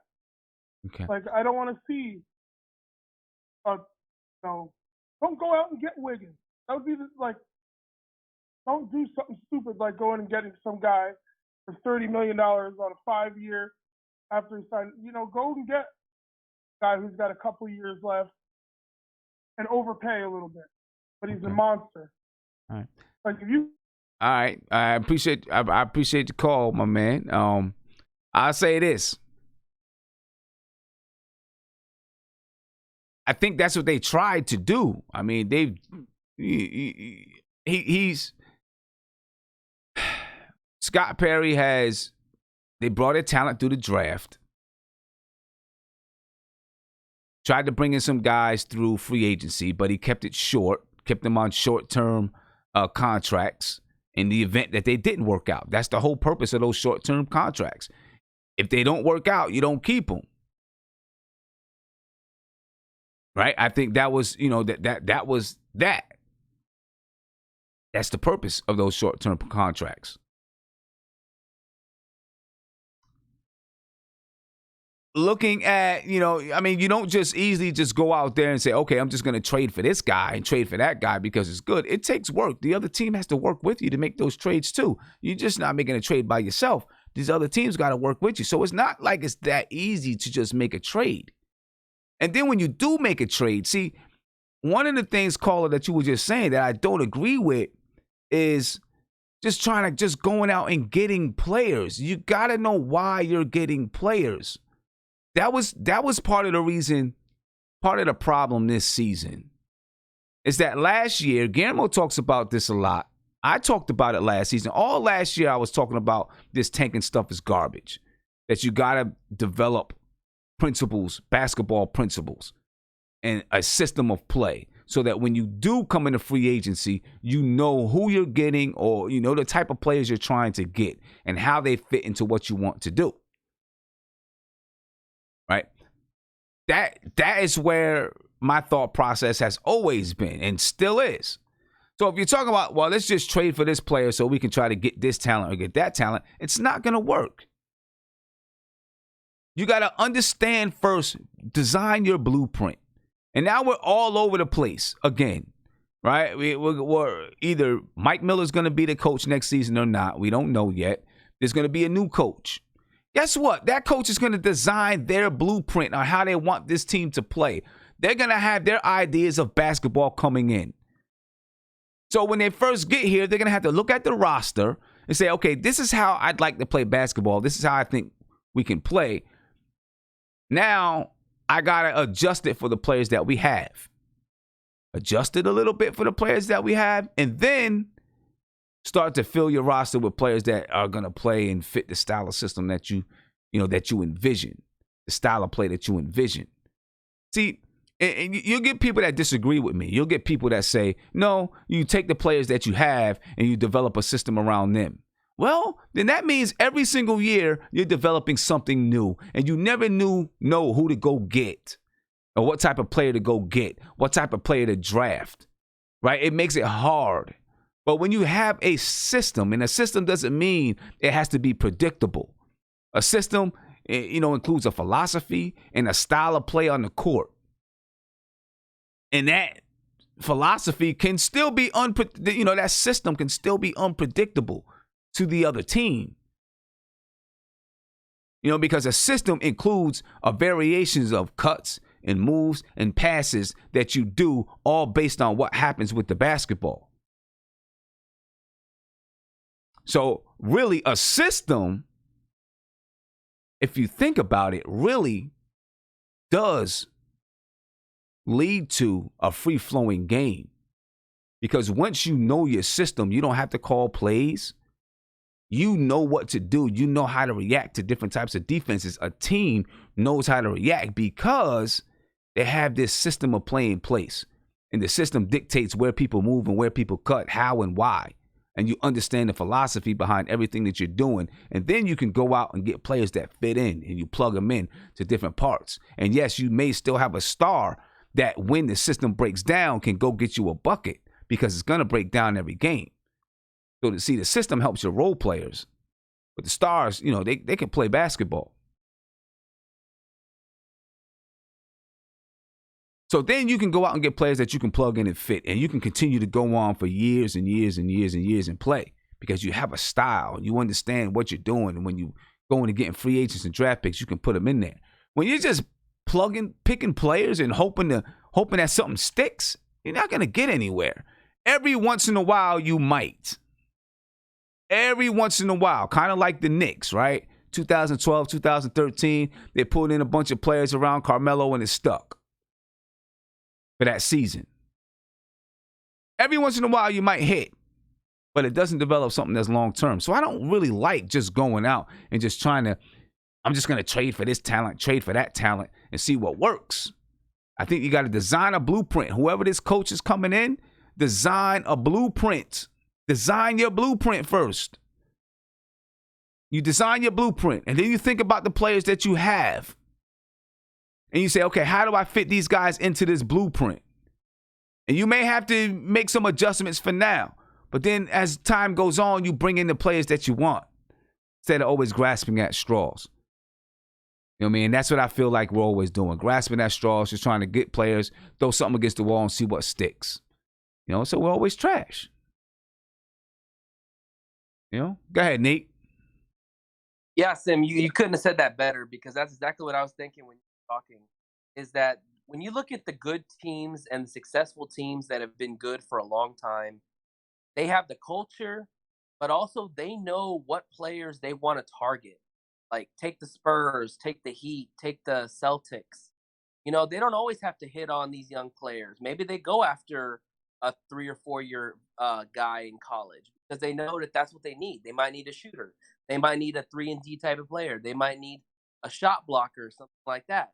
Like they look at their team like a puzzle. They have most of the pieces in play. They're just looking to find that one piece to get them over the hump or make them a contender. Whereas a team like the Knicks or teams that are bad, you're right. They are grasping at straws or shot in the dark because they're basically trying to put a team together with no plan. You know, you're basically just, it's like rearranging hairs on the Titanic.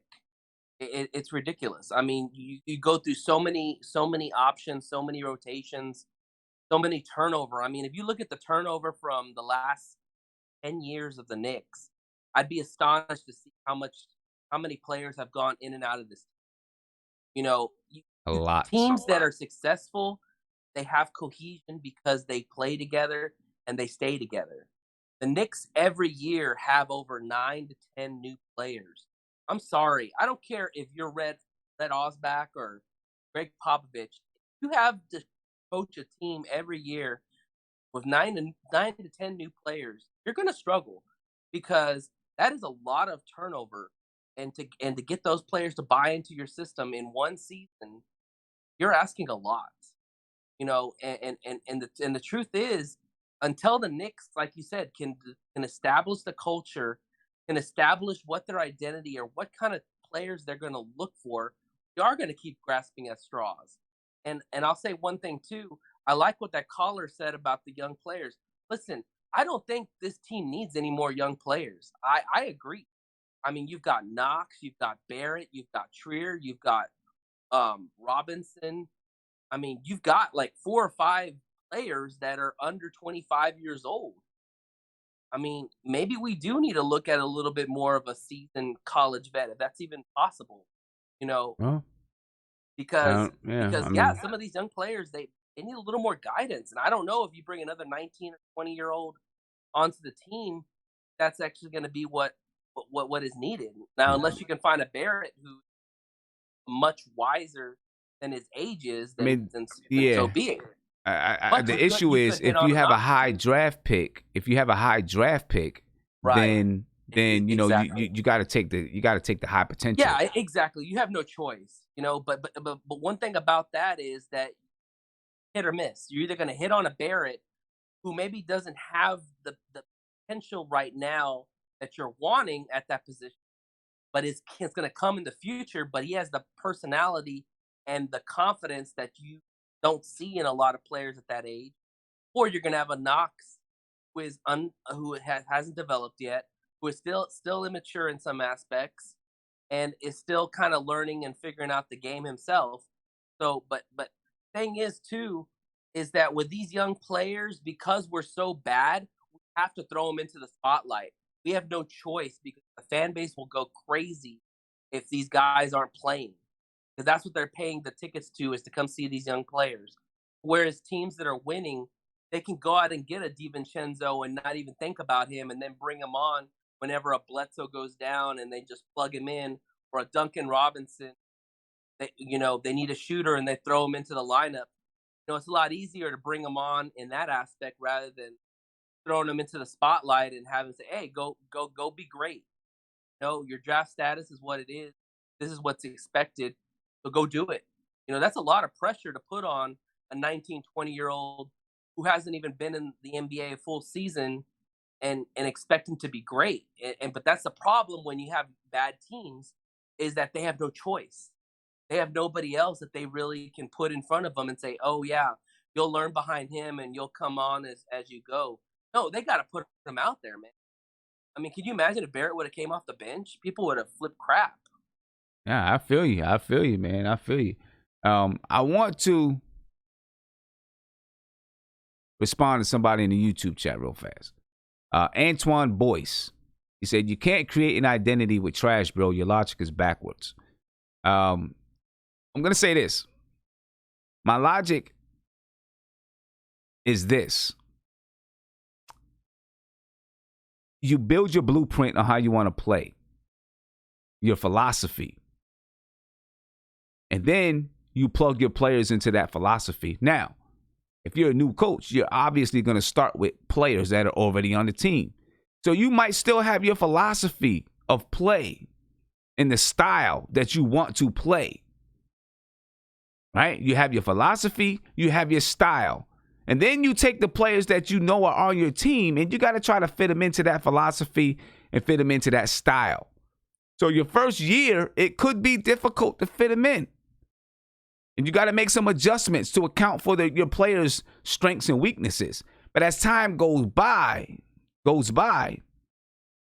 you fit in players that fit the style and philosophy and the flow that you want. That's how you got to do it, in my opinion. Right? You can't take a team and then build an identity just around those players, because your players are going to come and go. If you build, let's take, for example, the way that every team that LeBron was on built around LeBron James, right? The Cleveland Cavaliers, they built everything around LeBron James. They went to the finals 3 years in a row, I guess. I think it was 3 years in a row. They won one. As soon as you took LeBron James out, that team was trash. Just garbage. As soon as you took him out, even though you still had all these other players. Because everything, and I'm not saying that they did the wrong thing. What I'm saying is that they didn't have just a total system and style and philosophy that you're going to continue to go with year after year after year. Then you can plug players in. They got, LeBron said, "I'm coming." They got LeBron. And then they had to put everything around that. But LeBron is LeBron. So when he's gone, it can break down. Well, when you look at the Spurs, and obviously everyone's not going to be the Spurs. I know, I get it. And so many people hate to hear about it, about the San Antonio Spurs. And we know, they're not playing as well this season. But for years, they had a system and philosophy and style of play. So then even when Tim Duncan, their best player, was no longer the Tim Duncan that you knew, they continued to be competitive because they were able to plug players in that could grow and develop in that system.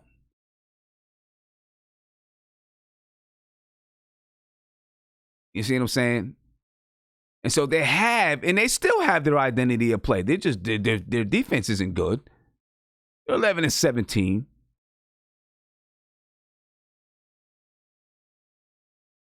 So that's what I'm saying. You got to have your blueprint first. In anything that you do, you have a blueprint and you have a plan, and then you put the pieces together. And anything that I don't care what it is, anything that you plan to do, you have your blueprint. You might get lucky every once in a while, you know what I'm saying, and something just happens and you rock with it. But eventually, if you want it to continue to be successful, whatever that is, you need a plan. And you stick to it. I don't know, man. The Knicks are the Knicks, man. We play the Washington Wizards on Monday. I believe the game is at 7 o'clock. And, another team that is, I don't know what the Washington Wizards are doing or where they're going. The one thing I do see, they got a pretty good player in Bradley Beal. They got a nice rookie in Rui Hachimura. I don't know where they're going. But we're playing another team that we don't know where they're going. The Washington Wizards right now, they're 8-20. They've lost their last 3 games. The Knicks are 7-23. They've lost their last 2 games. Washington Wizards, they're coming to us, and then we go to Washington on December the 28th. You know what I'm saying? D. Grant, you're exactly right. You said it starts at the top if you got to have a blueprint. You're right. The blueprint starts at the top. You know what I'm saying? It starts at the top. And, I agree with you 100%. As a matter of fact, a couple of, maybe about a year ago, 2 years ago, I had written up an entire plan, and I never put it out anywhere. I don't know where it is now. I might have to bring that thing back out. I had written up an entire plan on how to fix the Knicks, like an entire strategy, an entire strategic plan. I'm going to see if I can pull that thing back out. Might need it. I did a podcast for Tommy D. Who talked about, how you change a culture. I might have to go look that up and bust that back out too. Something like that. I don't know, man. And, we need something. We need something because we're starting all over once again. But the Washington Wizards, ladies and gentlemen, let's hope we can bounce back. See if we can bounce back against the Washington Wizards and, try to get us a win. We lost the last 2. We need one. We need one. All right? We lost against 2 very good teams, 2 of the best teams in the Eastern Conference. The Milwaukee Bucks are obviously number 1 in the Eastern Conference. The Miami Heat, number 3 in the Eastern Conference. All right? We lost to both of those guys. And see if we can get us a win. Let's take a look. I want to take a look at our record for the remainder of the season before I get out of here, ladies and gentlemen. And see, what you guys think. Can we pull off a couple of wins with our remaining record for the season? Because we may. And I can guarantee you, with the way the Knicks fans are, if we can pull off a couple of wins, everybody will be happy again, feeling good, and talking, trash, stuff like that. So let's take a look at this record for the remainder of the year, not the season, the remainder of the year. That's what I meant to say, the remainder of the year. All right, this is our schedule for the remainder of the year. We play the Wizards on Monday. Then Tuesday, we play Brooklyn at Barclays. Then on Saturday, we play the Wizards. Then we play the Blazers on January 1st. Well, we'll talk about the last 3 games.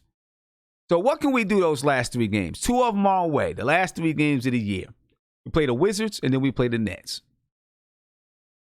The Nets right now, they are 16-13.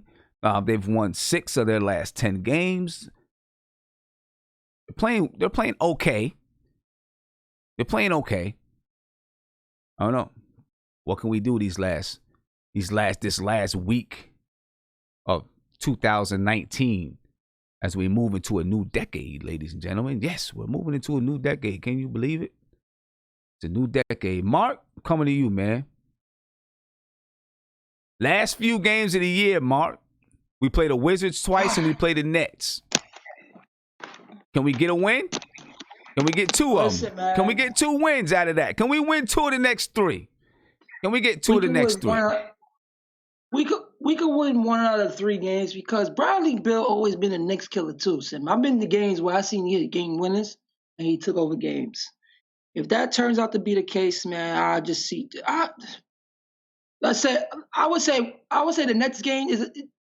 I'll say the next game we could win because just for some reason we always match up with that team and always do against that team. But like when it comes to Bradley Beal, he always cook us. He just always does. We playing twice. We playing twice. One at the Garden and one in DC. Can we go 1-on-1 versus the Wizards?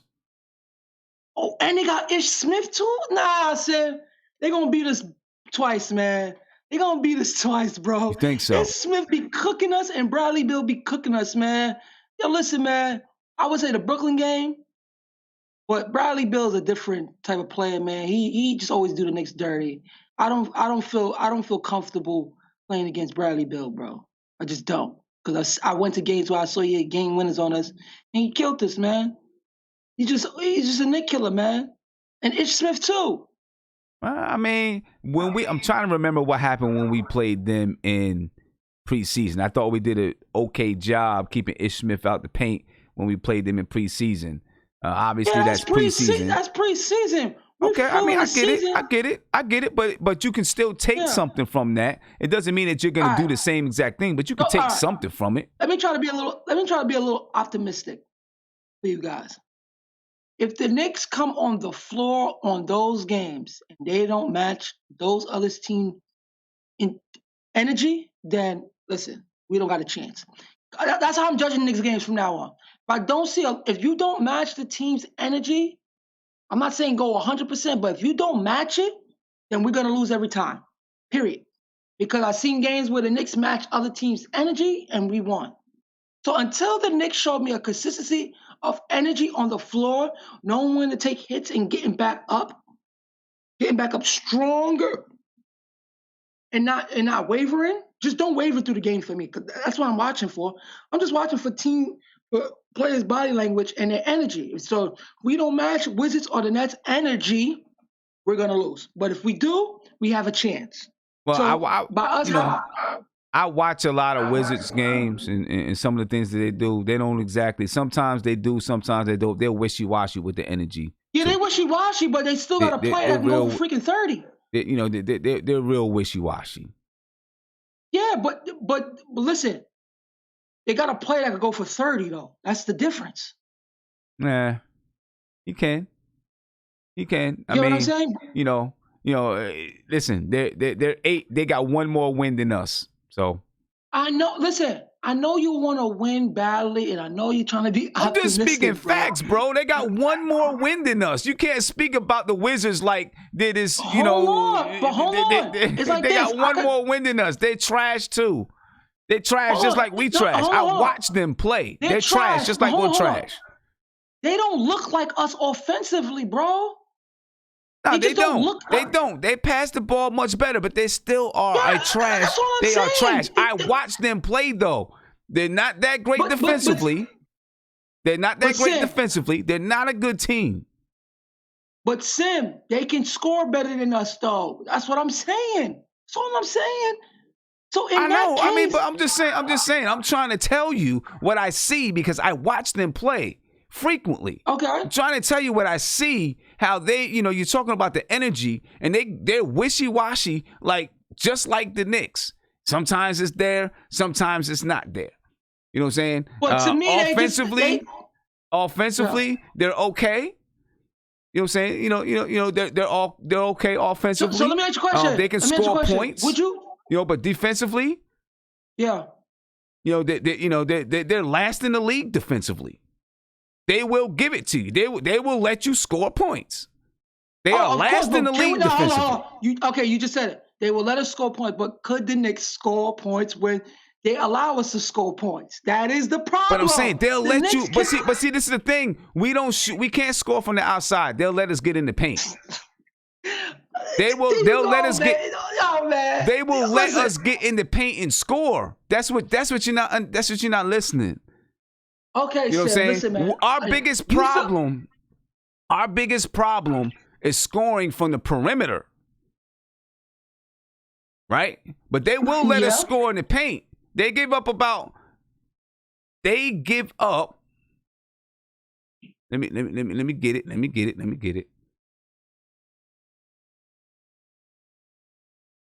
Let me find the Washington Wizards. They give up 51 points in the paint.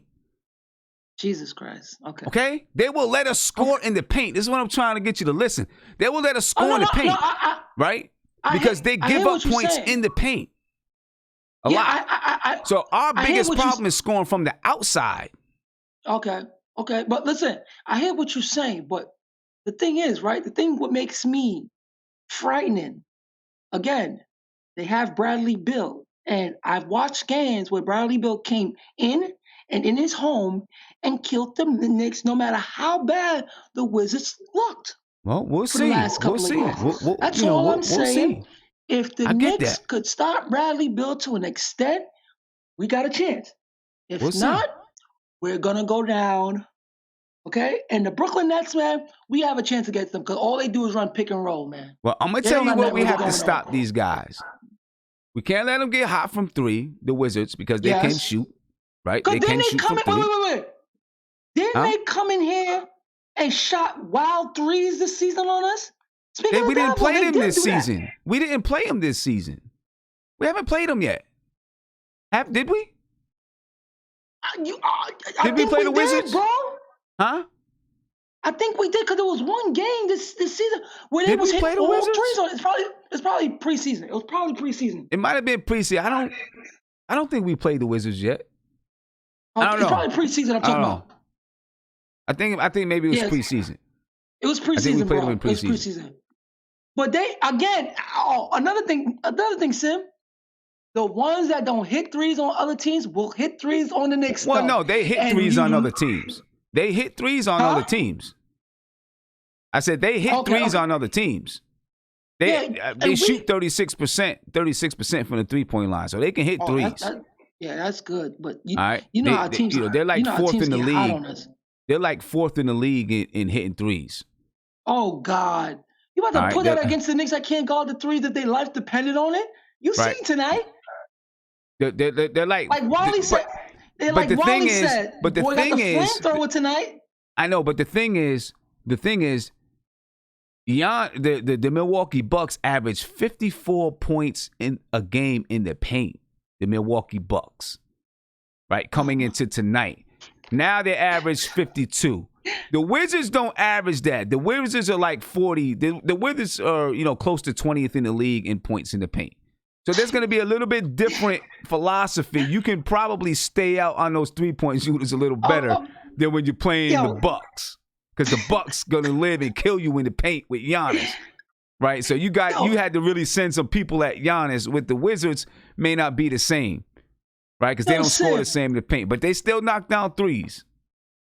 But Sip, I'm trying with my heart to just feel positive. We are sad, man. And I know you're trying to dig up any little gratitude you got for this team. I'm just trying to be positive. I get it. No. I'm just being a coach. When you coach, scarred. Listen, when you coach, you look for, okay, what can we exploit?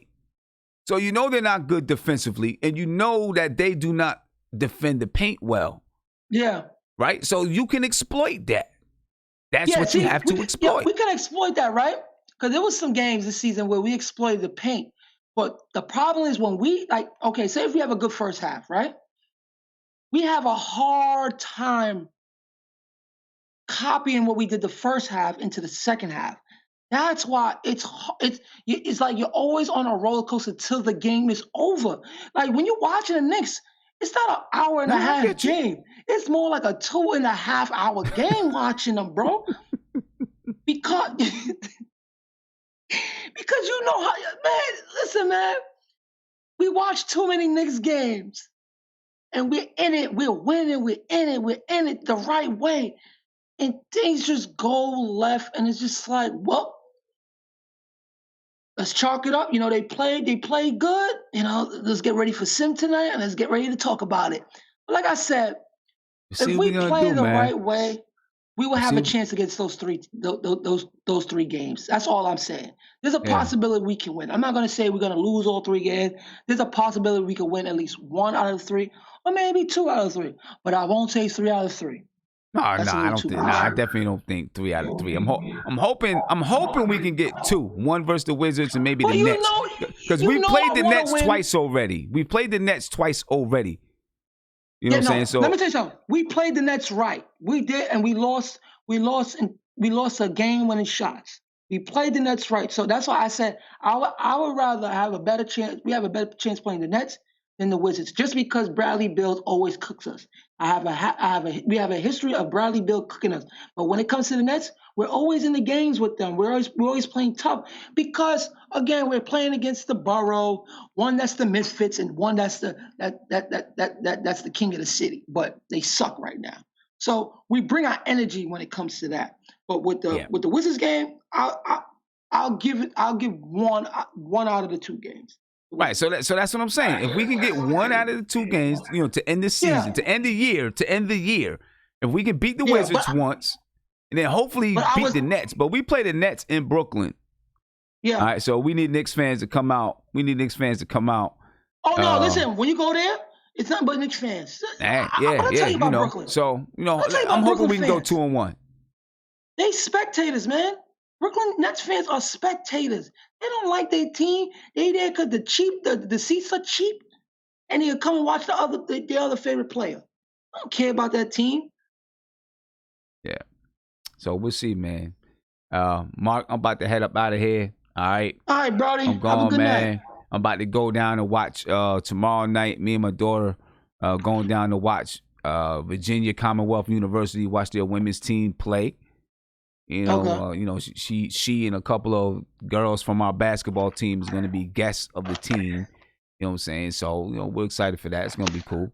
I'm going to go watch them play. So I'm about to head up out of here.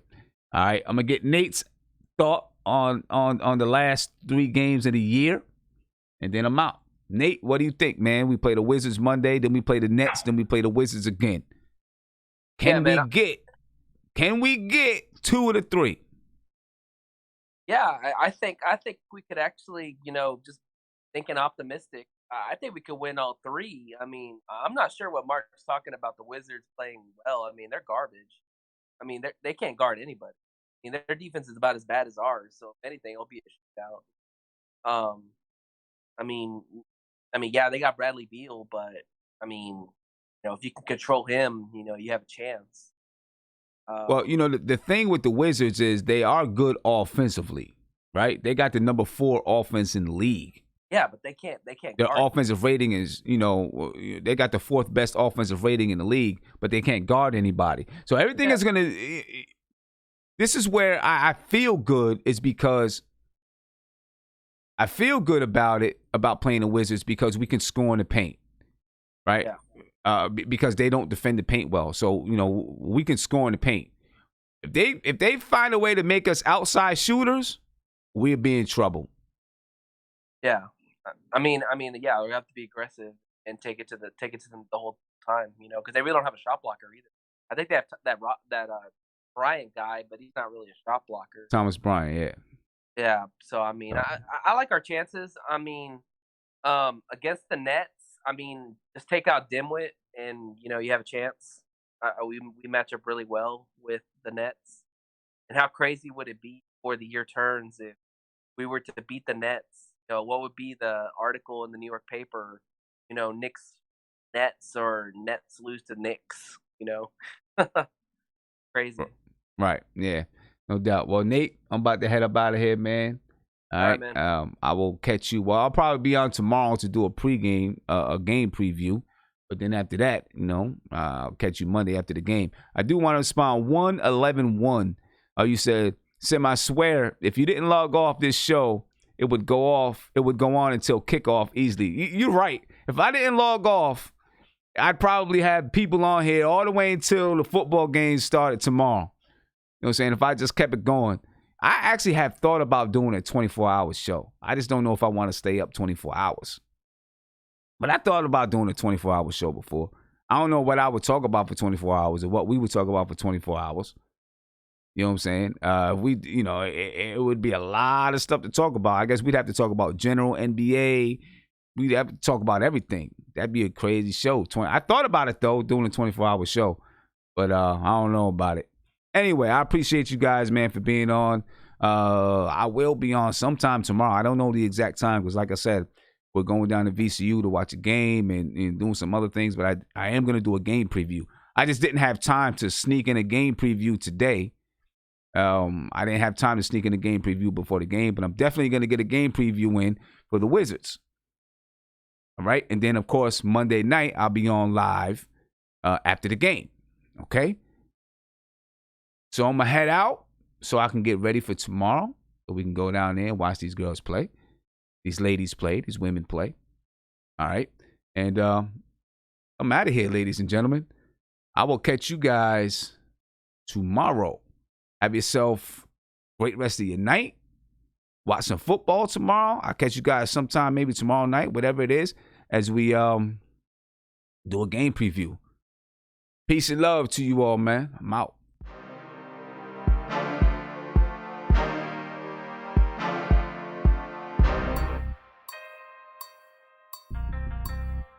That's the deal.